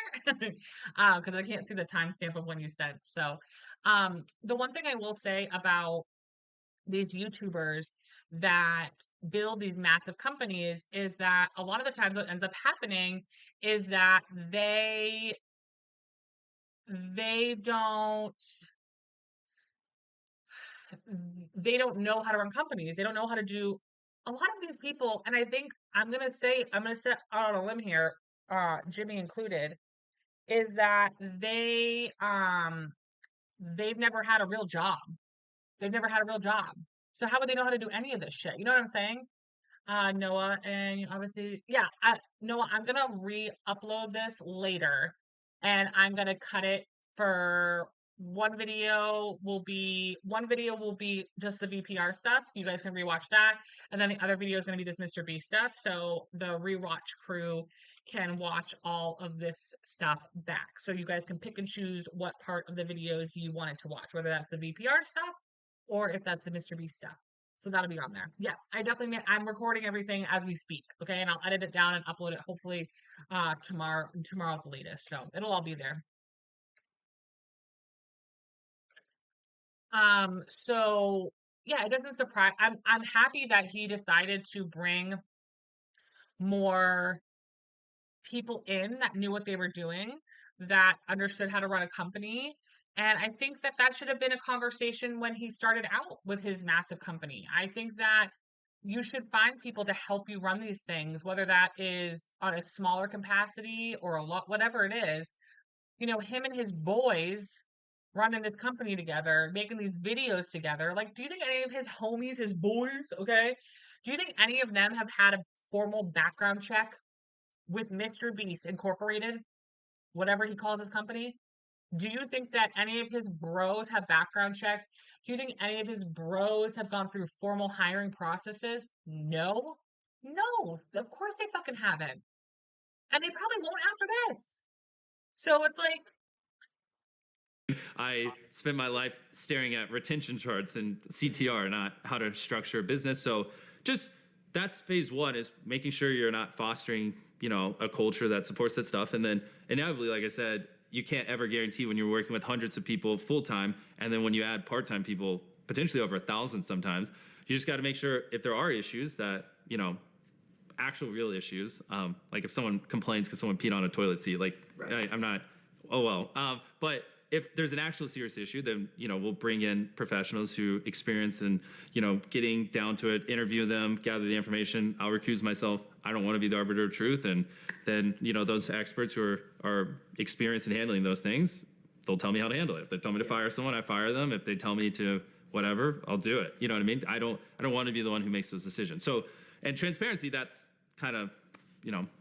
So I think this is one where a lot of YouTubers, people who have covered this type of thing, don't really understand that HR is a real living and breathing organism in business, and if you don't maintain it, it can become a problem for a normal business. But when your business is someone like you whose reputation is on the line, I also have like a bunch of businesses. I've got 60 employees, and we have an HR department.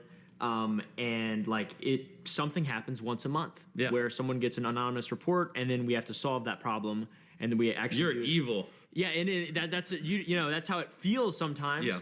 But I'm not involved, obviously, in that stuff, and my YouTube side is very compartmentalized. So the way that I do that, it makes sense to me. I want to be as detached as much as possible from Exactly. the day-to-day operations of like the actual business. You're saying you're running the company. Is there a world in which what is your job title? Is there a world in which you step back and you are just like not an actor necessarily, but you're the guy, you're Mr. Beast, and you let the business be operated by an entity to where you can stand beside it essentially instead of being at the head of it? No, I mean, at the end of the day, it's my channel, it's my company, so I wouldn't take it that far. I think like the big thing is just bringing in people who have actually ran a company at this size before, because eventually I will be more educated and knowledgeable. Like every day, I'm learning more on like how to properly run a company with hundreds of people and better do it. But I'm still very ignorant. Like I probably crossed 100 employees like 3 years ago or 2.5 years ago, and He wants to run his. I have this sneaky suspicion that Mr. Beast is a bit of a narcissist and a control freak. That's just me, allegedly. And I guarantee you, he doesn't want anybody running his fucking company, or anybody telling him what to do, or anybody telling him how he's supposed to do this and how he's supposed to do that. And I bet you, when he had people come in telling him what to do, he did not like that. That's just a thought process there. but it's still just growing. So like, because across everything, if you include Feastables and ViewStats, we have over 400 employees. So it's a learning thing. But that's the thing. While I'm learning, I need to bring in people who have been there and learn from them. Yeah, because there's no replacement for just experience, right? Exactly. Like, you can be as smart as anybody, but if you haven't been able to go through the things you've gone through and like things just personally that I know that I've gone through and learned from business, it's not possible to know. It's not possible to know how to react to those things, or that's why I sort of try to do my best to compartmentalize my business. Obviously, different beast than what you're operating, but it just it's just it's difficult, and it does make sense. And you've used the word ignorant a couple times. I'd be interested to see how changes are made after this, which you've already made a lot of changes. Obviously, the anonymous reporting is the biggest one for HR. Yeah. That's like been and it's like, that's one of those things where, like, it's not like I was like, oh, we don't need, I just didn't know. Like, I never seen the data they showed me. And like, if any other people have this kind of stuff, like I'm always open to learning. Of course, yeah. And I think the most important thing too is like, at the end of the day, you've got the most to gain from all this. Exactly. I want my employees happy. I gain nothing out of them not being happy. Like, it hurts me. It's like I have a monetary. That's not true. There's so many businesses and so many companies that benefit and have no fucking issues with their employees being miserable, hating their jobs, not fixing anything. So that's not true. Like I hate when like CEOs and business owners say shit like this, because it's like, you don't, like, let's be for fucking real, like, you don't care. Like, you don't care. Like, am I crazy? Like, please show me where the big bad CEOs of massive companies give two shits. It's fucking rare, especially when they're rich white dudes. Like, they don't seem to give two shits about it, about their employees, about their happiness, about their well-being, about how much they get paid, et cetera, et cetera, et cetera. I mean, come on now. Incentivization to do this kind of stuff. Right. Yeah, and that's why I feel like the criticism of entities like yours and even mine, with truth, obviously, and like logic, and there's a real basis of rationale that makes sense, that's centered in reality. Yeah. I feel like that's super important, because once again, you have so much to gain, and like you spend less, you make a little bit less money, but your employees are substantially happier, and they feel safer, or just more confident in you as their leader or their boss. So it's like, it's interesting. It's going to be interesting to see how all this kind of goes from here after this point, especially. Yeah. Because this is a big moment. I know. The interview, the day of the interview. But that makes sense, though. I mean, and like, I don't want to continuously interject my own business experience, but I think it does set me apart from other YouTubers who are involved in this, in that I do have business experience from it. Sir, who's the butt that just came in front of there? Is that one of the butts that he keeps staring at off in the corner every 5 seconds. Sort of the same thing. I just fell into running actual businesses and having Yeah. to do payroll and HR, and I'm like, what the fuck? Exactly. I had no idea any of this stuff existed, and I'm like, oh, okay, I'm gonna get fucked. Your mom was previously head of your HR department. Oh, here we go. Before we get into mommy, because mommy's a huge issue around this shit. I mean, I will say that like one of the things one of the reasons why I continue to believe and to think that minors under the age of 18 should not be on the internet, should not have platforms, should not have YouTube channels, should not be shown and things like that. It's because I think that they need to have real life experience, not internet life experience. Because what ends up happening is people like Mr. Beast, I know what goes into like having a company. I don't have a company, but I now know things because I've been a part of a company. I've been part of corporate America. I've been part of small businesses. I've been part of nonprofits. I've been part of multiple different ways. I've hired, I've fired, I've run payroll, I've scheduled things. You know what I'm saying? Like, or I've at least been around people that do those things. So it's like, oh my God, I didn't know how to have an HR department. What the fuck are you talking about? Every company should have somebody that regulates and takes care of the people of your company and make sure that they're safe, they're taken care of, they're hired appropriately, they're paid appropriately, et cetera, et cetera, et cetera. Like how, like the fact that you're sitting there looking into a camera saying you don't know that, that's disturbing. And that is one issue that is happening with all these different content creators that grew up as children being content creators and then got bigger and bigger and bigger and bigger, but didn't have real life jobs, real life experiences. So they don't understand something so simple as having an HR department, having not knowing how to run payroll, not knowing that it needs to be run. Like there's so many things that they're not going to ever understand or ever learn, and then they run into these types of issues. They run into these type of problems, you know? It's not like I just feel like there should be way more regulations, obviously, in this space on children being able to have content out there and have their own channels, et cetera, et cetera. Because a lot of content creators that I follow right now, they started when they were in high school, sometimes even younger, having their own channel.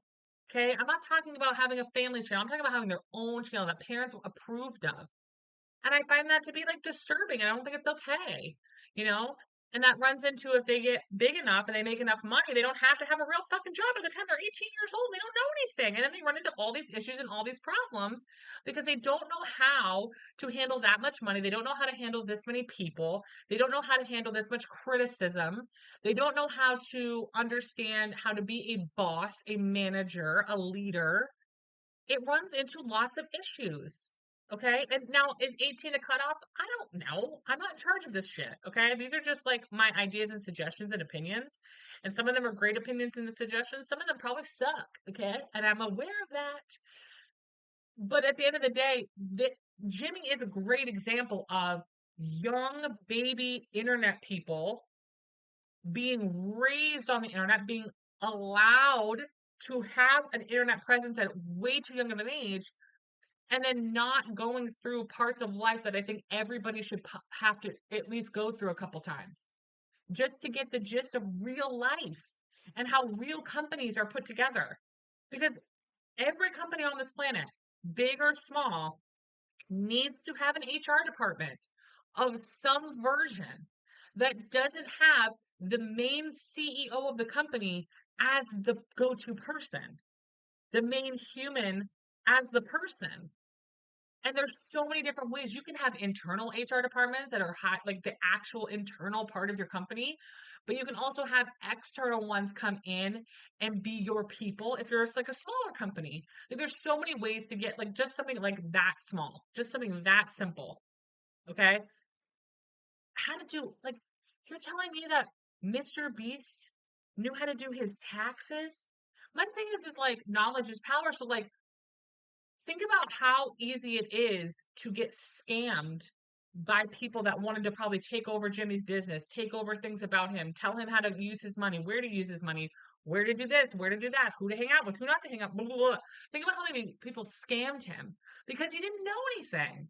It's like we gotta give the opportunity to have these content creators and these people on the internet to have a base layered knowledge of understanding of how to secure and take care of themselves before they run into shit like this that was, in my opinion, fucking preventable. Some of this stuff that they're talking about was preventable.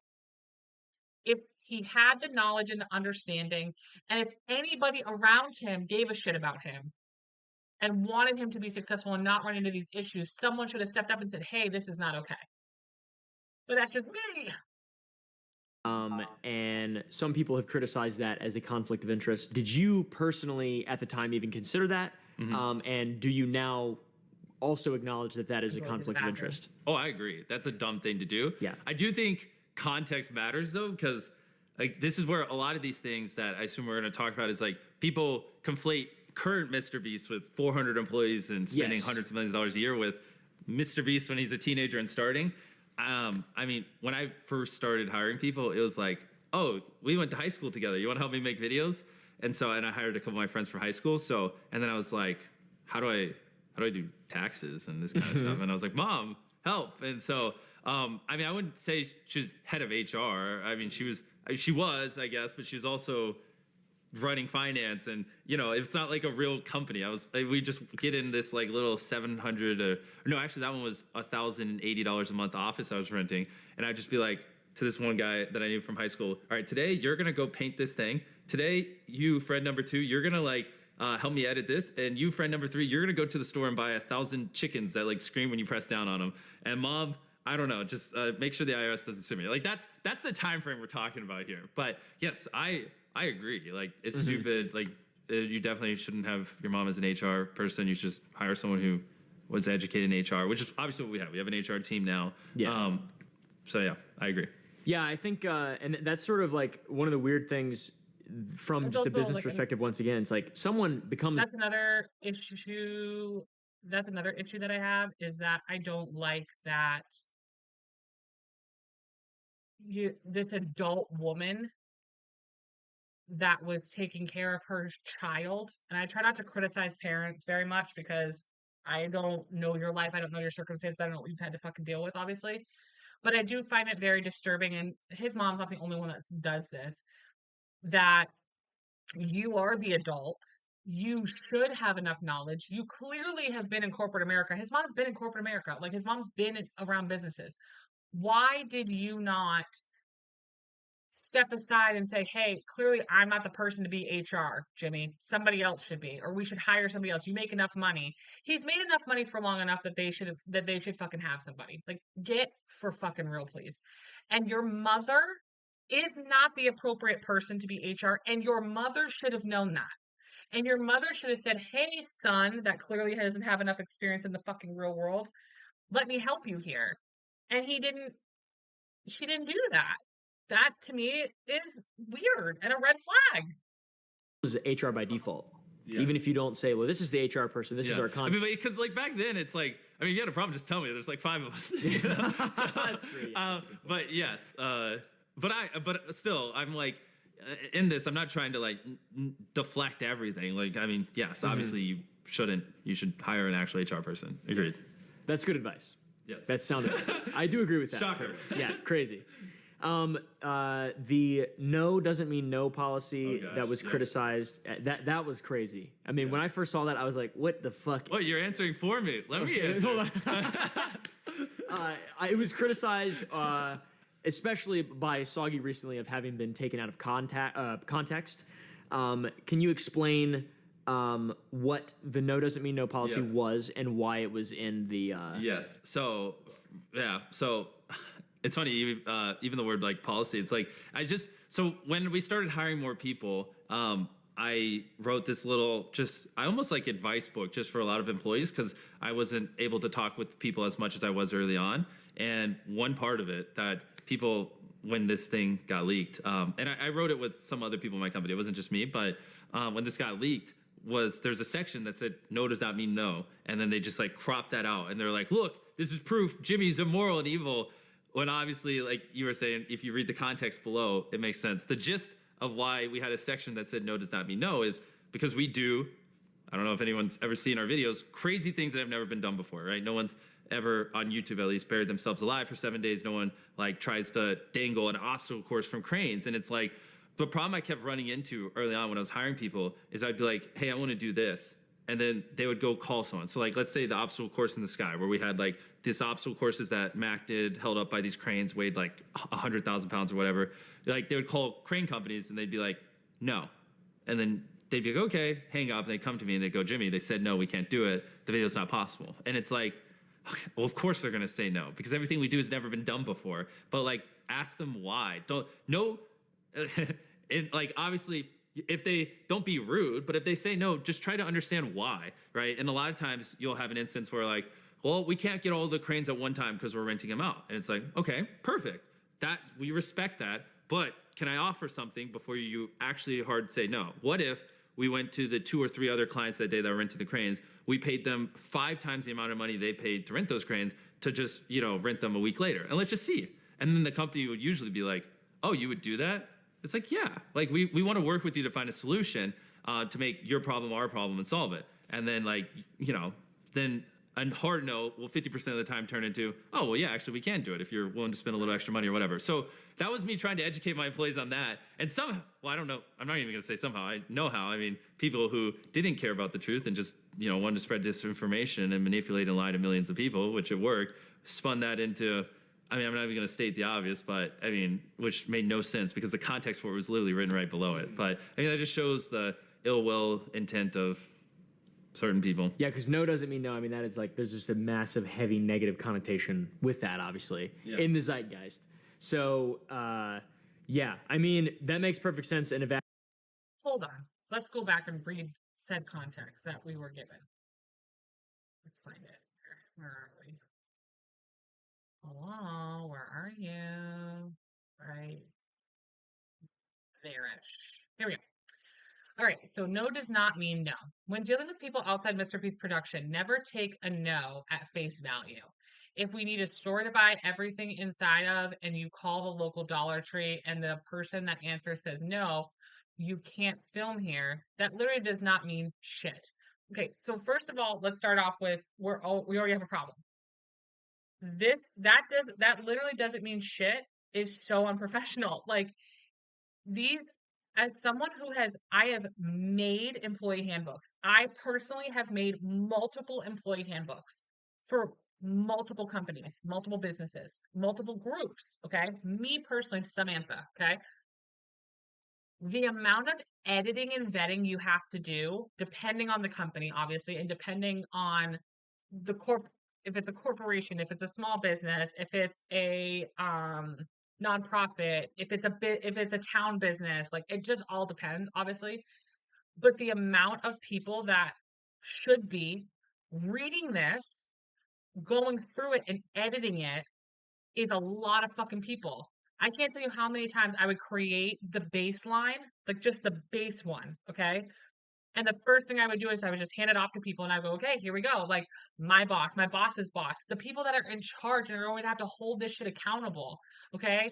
Like I worked for a town department and we had to give all of the big things that we give to the big guys and go, hey, because if we are held liable on the back end, they need to know what they're fucking dealing with and they need to know that they're okay with that. And they need to make sure that whoever, whether that's an HR department, whether that's a lawyer, whether that's somebody that needs to advise on this, needs to know what we're about to say. Because you can't just say shit out of your ass. That's not how it works, okay? And the fact that he has in this that literally doesn't mean shit is inappropriate. Just that sentence alone already is not professional and is inappropriate. You shouldn't say that. What do you think that insinuates? What do you think that sentence insinuates? You're not, there's a difference between having like a conversation that's like motivating, okay? When you're having like a motivational speaker come in and is like, you guys like reach for the stars, like never say no, like always go out there and like hope for the best and find more and go beyond your means and always look forward. Blah, blah, blah, blah. That's one thing. But to put this in a document to give to employees It's inappropriate. And again, another example of why did his mom not go, wrong, can't do that, shouldn't be doing that, we shouldn't be doing this. I would be doing that. I would be saying, no, we can't do that. We need to make a professional, there is a professional way to do. No does not mean no. There is a professional way to say it. This is not it. And we're 3 sentences in. Okay. Talk to other employees and see if any are fans of or any have kids that are fans. Try talking to their boss's boss. Have me DM them on Twitter and try their social media, etc. Again, I find that to also be inappropriate. Try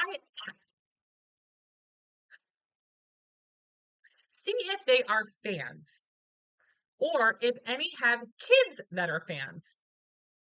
I don't like that at all. Okay.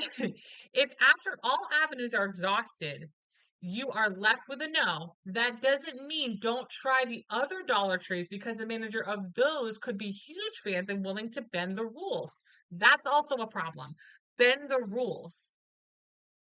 There is a difference between trying to go beyond and like the thing that I don't like is he acts like he's curing fucking cancer. Okay, I'm just gonna say it. He's acting like he's literally curing fucking cancer, and he's just not. He's not curing cancer. I'm sorry. We're not bending the rules to find the cure for cancer. We're bending the rules in order to harm people, in order to probably have fucking insurance on you, Jimmy, and your company, but not insurance on the actual employees that are probably gonna get possibly hurt, that are probably gonna go through trauma, that are probably gonna need fucking therapy. You don't care about them. You don't give a crap about them. Like, get out of town here.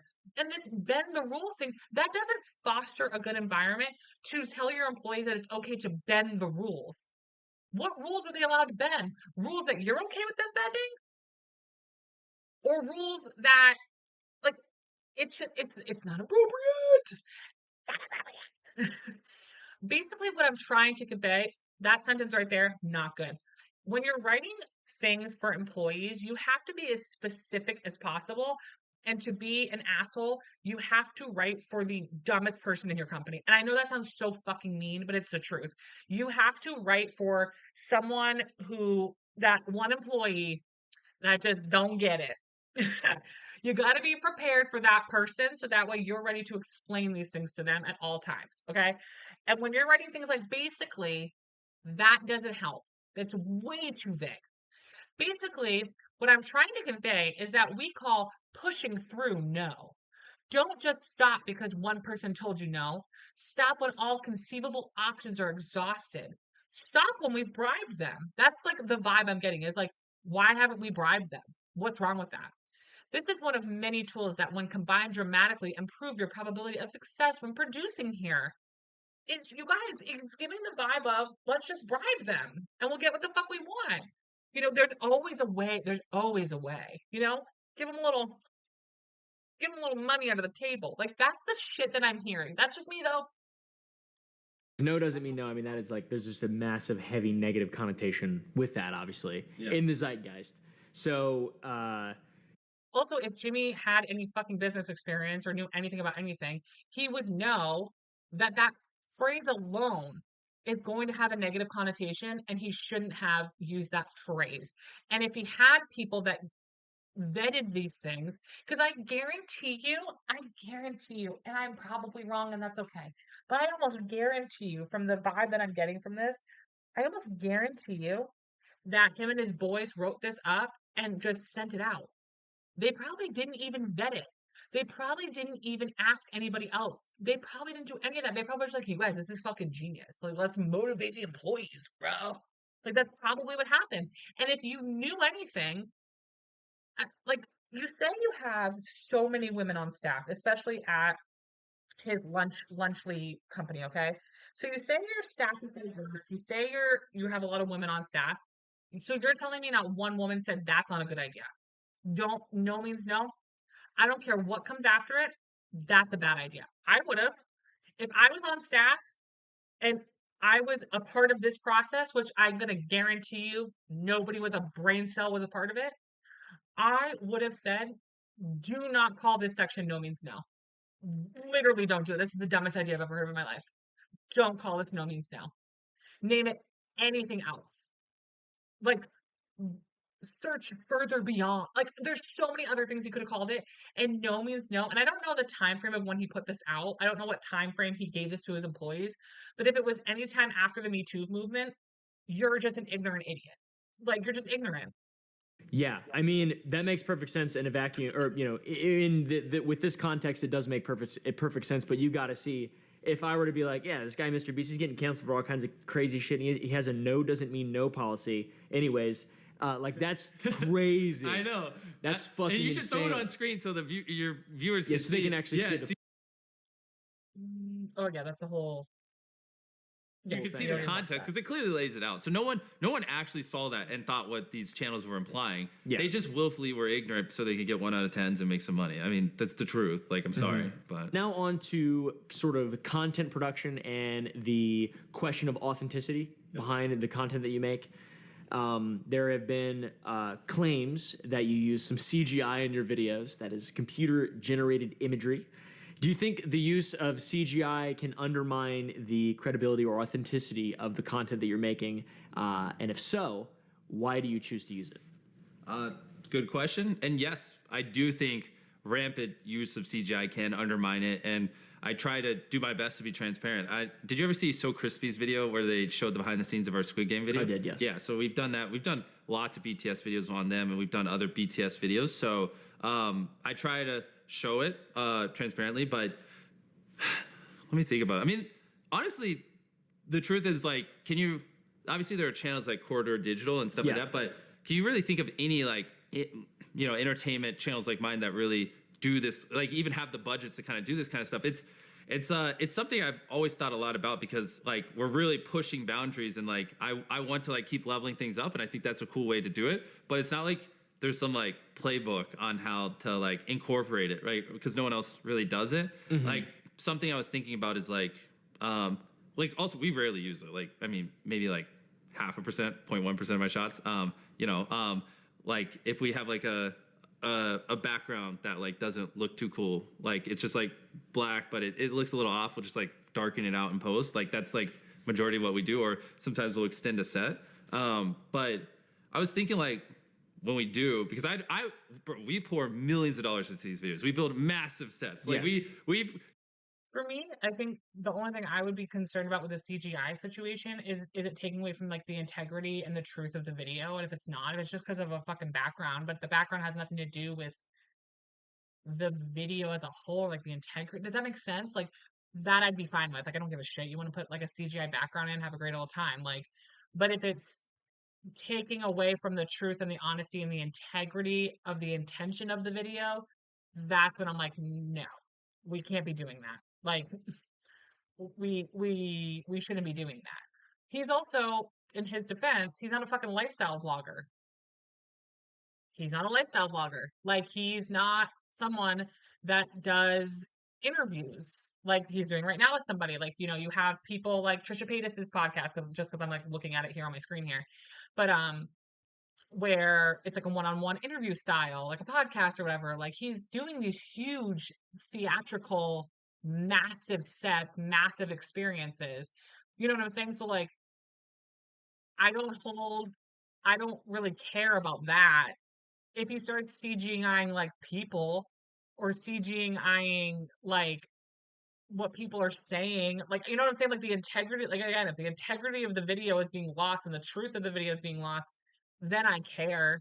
But outside of that, like I don't give a shit. You want to black out a background? Everybody does that. Like everybody, that's just like editing like the lighting of your content. Like people do it all the time. That I don't care. If you're using CGI to take away from what people like actually look like, you know, like if he was like a beauty guru, if he's like Michaela Noguera, like, and doing what she does, that's the integrity of your video, because it is a beauty content and you're not truly showing the true vision of who you are. That's inappropriate in my opinion, you know. And if you're a lifestyle vlogger and you're CGIing shit into your videos that aren't real and aren't there, that's not good. But like context to what his videos are, I don't know. I don't see a massive issue, but I also don't know necessarily specifically what these people are complaining about. Go through so much links to make these huge videos, and the last thing I want is people to be like, questioning whether or not things are CGI. I mean, like the sets we build are fucking crazy, man. Like it's wild. Like you should come see the like behind the scenes of it. I mean, sometimes we spend 100 days. You should come see behind the scenes of this stuff. No, that's taking away the integrity of this interview. This is why I don't think you should have been interviewed by this guy. It's just literally building one room for one shot of one video. That's insane. So yeah, I was thinking like maybe just potentially, I don't know, this is the first time I'm saying it publicly, like time stamping in the description when we do. That's interesting. Yeah, or like having some like gimmicky thing where like whatever we do, we like put like a little Beast logo on it, so it's like a thing that if people wanted to identify, they could. I mean, I'm down to figure something out. I mean, we just don't really use it that much. It's just like a thing few and far between. But what I really don't want is people to not be able to trust my videos just because occasionally I want to make a wall blacker or like I want to extend a set a little bit just to make it look cooler and like you feel in tune with it. Because what we do on its own is insane. You know what I mean? Like we don't need it. You know what I mean? Yeah, and to be fair too, you know, I totally get what you're saying, and like the logic for the CGI call doesn't really make a lot of sense to me personally. You know, to me, maybe it would undermine the credibility if you're like changing things genuinely, or like you know you have an outcome that's the thumbnail and you're only getting it by manipulating. But like there are times in my videos where my head is bigger than my head in real life because my editors make it bigger. That's CGI, right? Yeah. The words, the subtitles in your video, they're not real. That's CGI technically. True. Yeah. So it's like there's just it's just that one's like a really sort of slippery slope. But I think that's a good idea. If you were to put timestamps, or you know, if you sort of are transparent about AI generative content, that's something that you could do as the biggest content creator in the world to be even more ethical than is really necessary. I just have to pause. I'm sorry. I have to pause because we just found out that Vanderpump Rules is over. The OG cast is not coming back.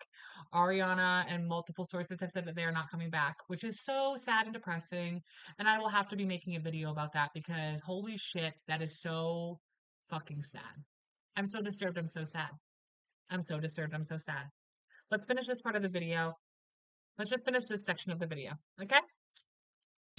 Yeah. The only thing is then, which I'm down. Like I want to keep brainstorming these things out. It's just like you said, like I in my head I didn't even think of text on the bottom as CGI, and like everyone might have a little different definition of it. So I just want to make sure like you know what I would classify as it. Like and so, but agreed. There's some solution here, or just stop using it. Like it doesn't even matter. Like I mean.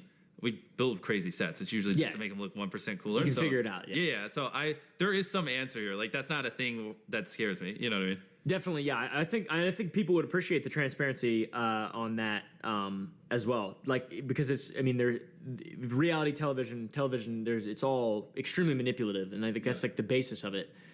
So if you were to sort of go above and beyond even the worst, you know. Whatever competitors that you don't even really have on YouTube and put like a Beast logo or timestamps, I personally think that would be kind of cool. Agreed. Yeah, I think that'd be sort of epic. There was an allegation that you used CGI to create the impression that you guys built a hospital, part of a hospital, in order to deceive viewers or you know manipulate them into believing that you did more than you actually did. Yeah. Tell us about that. Yeah. No, that's a great one. Honestly.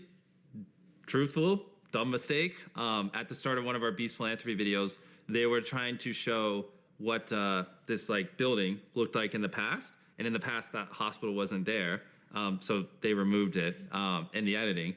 Which and this is just like a small part of this isn't even like the point of the video was that we built this hospital or whatever. There was just a shot at the beginning, but some people saw that and like thought we did build it, which is not the intention, and so it's just a dumb mistake. Like trust me, when I saw that, I talked to the editors. I was like, come on, like, you know, I have 100 editors, and obviously we have a bunch of different channels and things like that. So it's hard for me to like speak with all of them, but it was just truthfully a silly mistake. You have 100 editors. You have 100 editors. You have 100 editors. And out of the hundreds of editors, none of them thought, hey guys, maybe we shouldn't take up the integrity of the video with this building. Come on.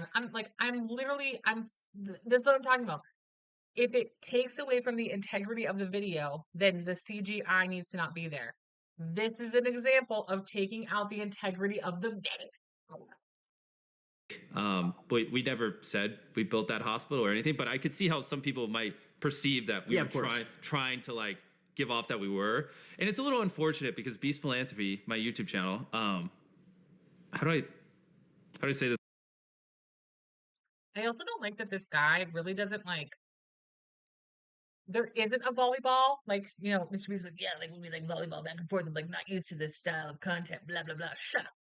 I don't like how there isn't a volleyballing back and forth. Like basically he asks a question, Mr. Beast gives an answer, and he's like, yeah, yeah, I can see that. That makes sense. No, some of it doesn't make sense. Some of it actually doesn't make sense. Some of it is actually contradictory to what he's saying. Some of it is just the whole no means no thing. He contradicted himself. You could read it for yourself. The things that are in there don't make sense, are not professional, are not appropriate. Why aren't you volleying that back? And why didn't you have the statement out? You know, I don't want to critique this guy too much because, like, I can't even imagine how much pressure he's going under to have this conversation with him because everybody's wanting to hear this. But why didn't you have that part of the document in front of you and read it to him and go, do you not hear how this sounds? Do you not see how the way that you're speaking in this to your employees, it anybody that has ever worked in a company, that has ever worked or had to sign documents about how to be an employee in the company, do you not see how inappropriate this message sounded and how this did not come across appropriate? Like, why don't you have that? I just feel like it's like we're gonna ask questions, we're gonna let Mr. Beast talk, and then we're done. And that's it.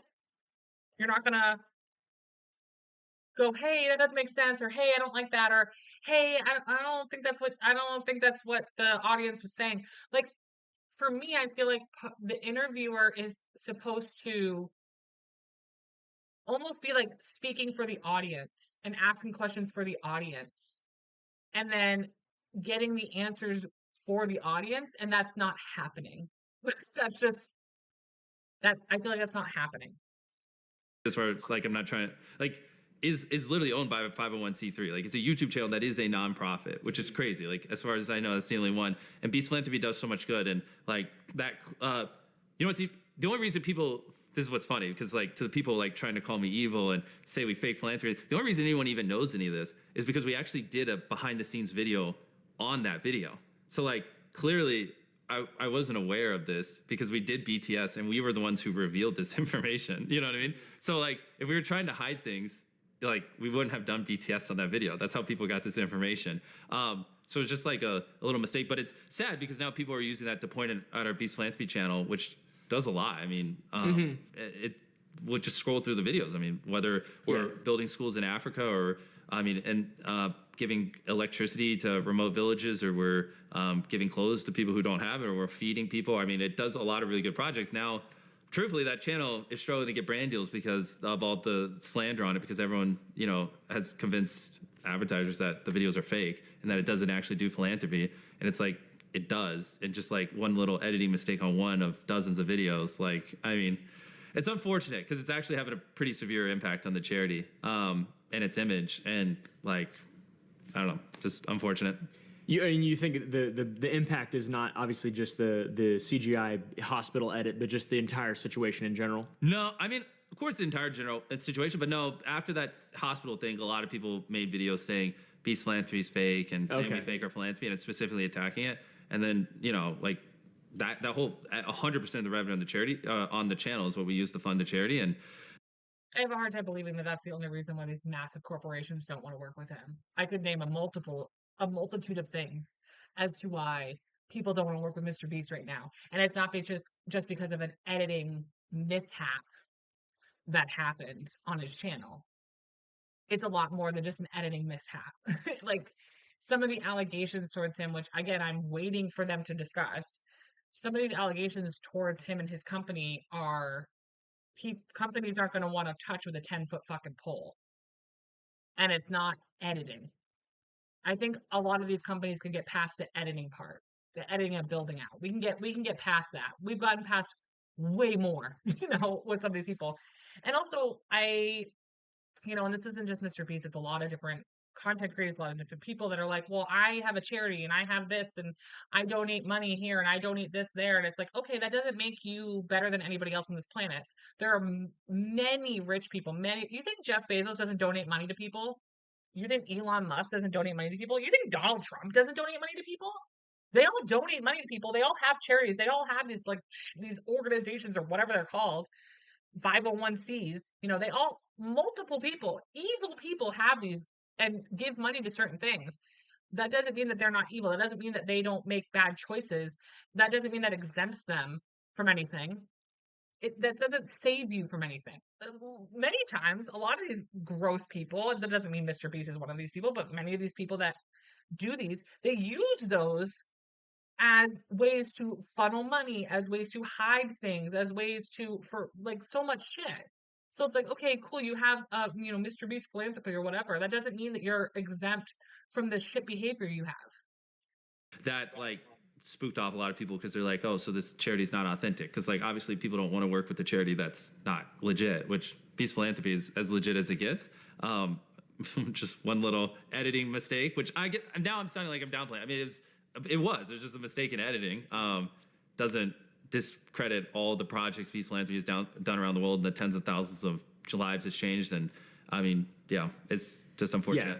Yeah, I would say that's a fair admission too, because it's like, and once again, optically, you're the guy who's talking about, spending 26 hours a day looking at data, and every decision, every single frame that's in a video is like combed over, and then that is a mistake, obviously, that you're capable of making, your team is capable of making, and like the whole thing is capable of making, and people, they'll compare and contrast.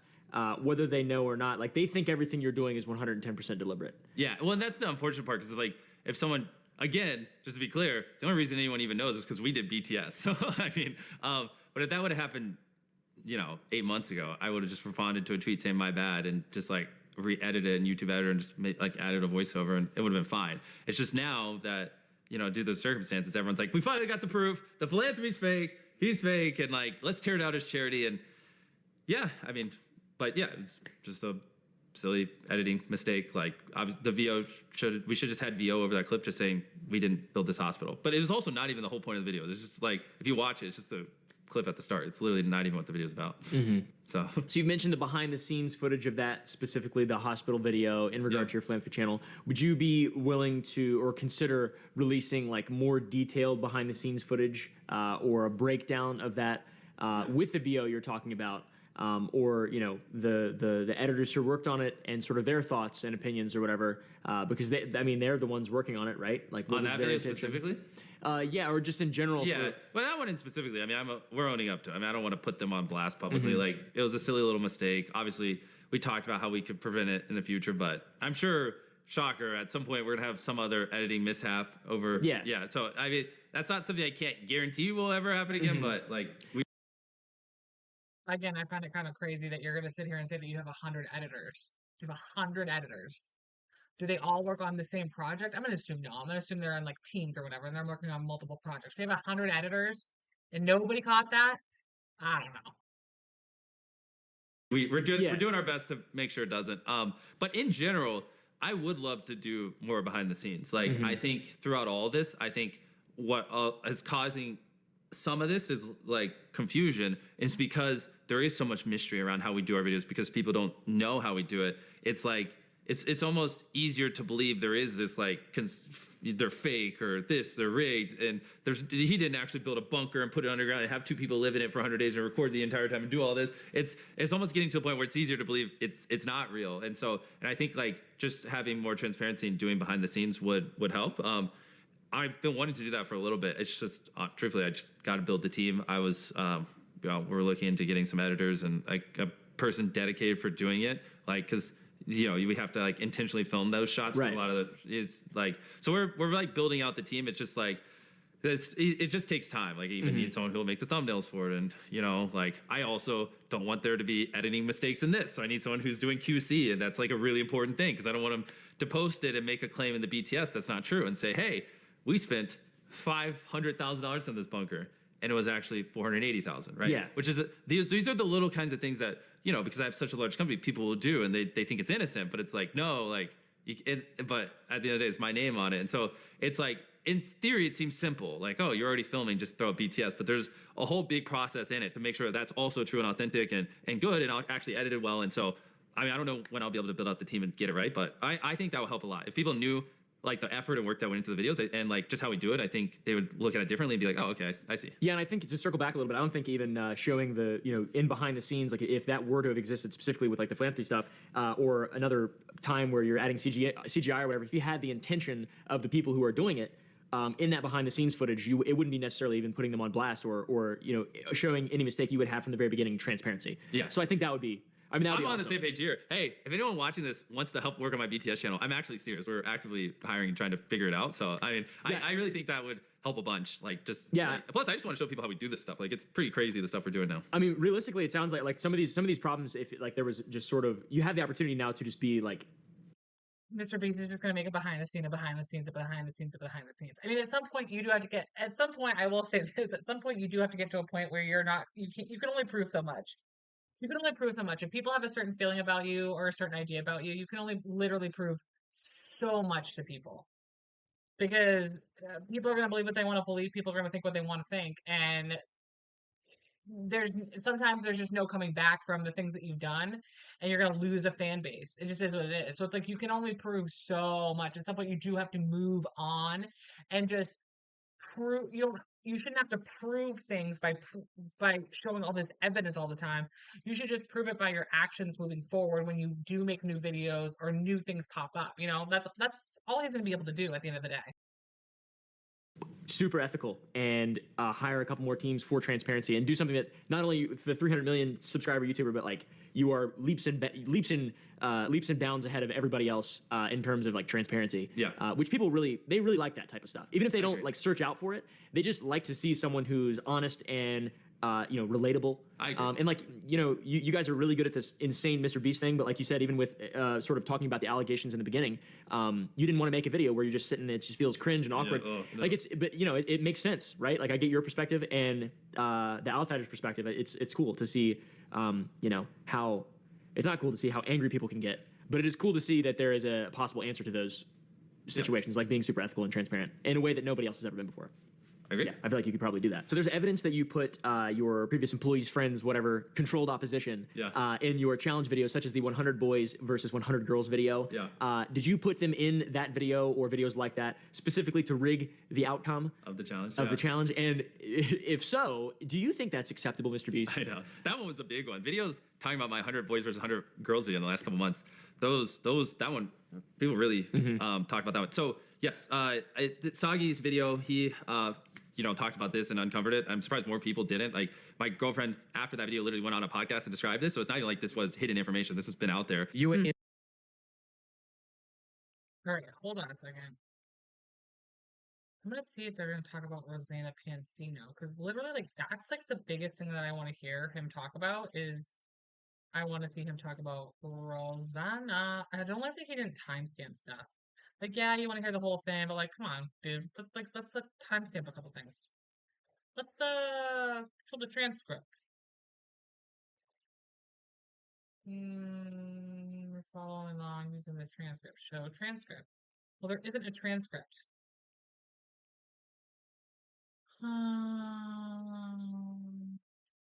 Let's see what we got here. Oh, here we go, right here. Transcript. Can you search the transcript? Nah, dang it. I really want to see if he talks about Rosanna.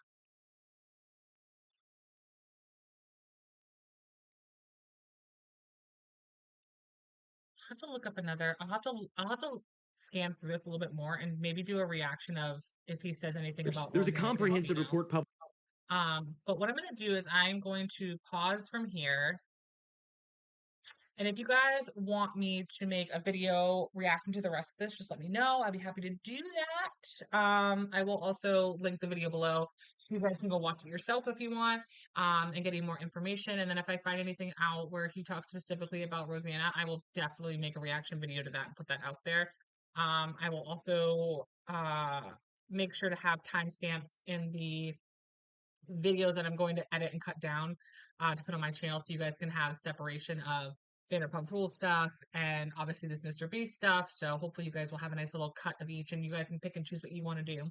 So, all right, I love you guys. I appreciate you. I hope you have a great evening. As I always say, go support small LGBTQIA businesses. All the links and everything will be down below. Follow, like, share, put on your alerts. Follow, like, share on all my other social media accounts.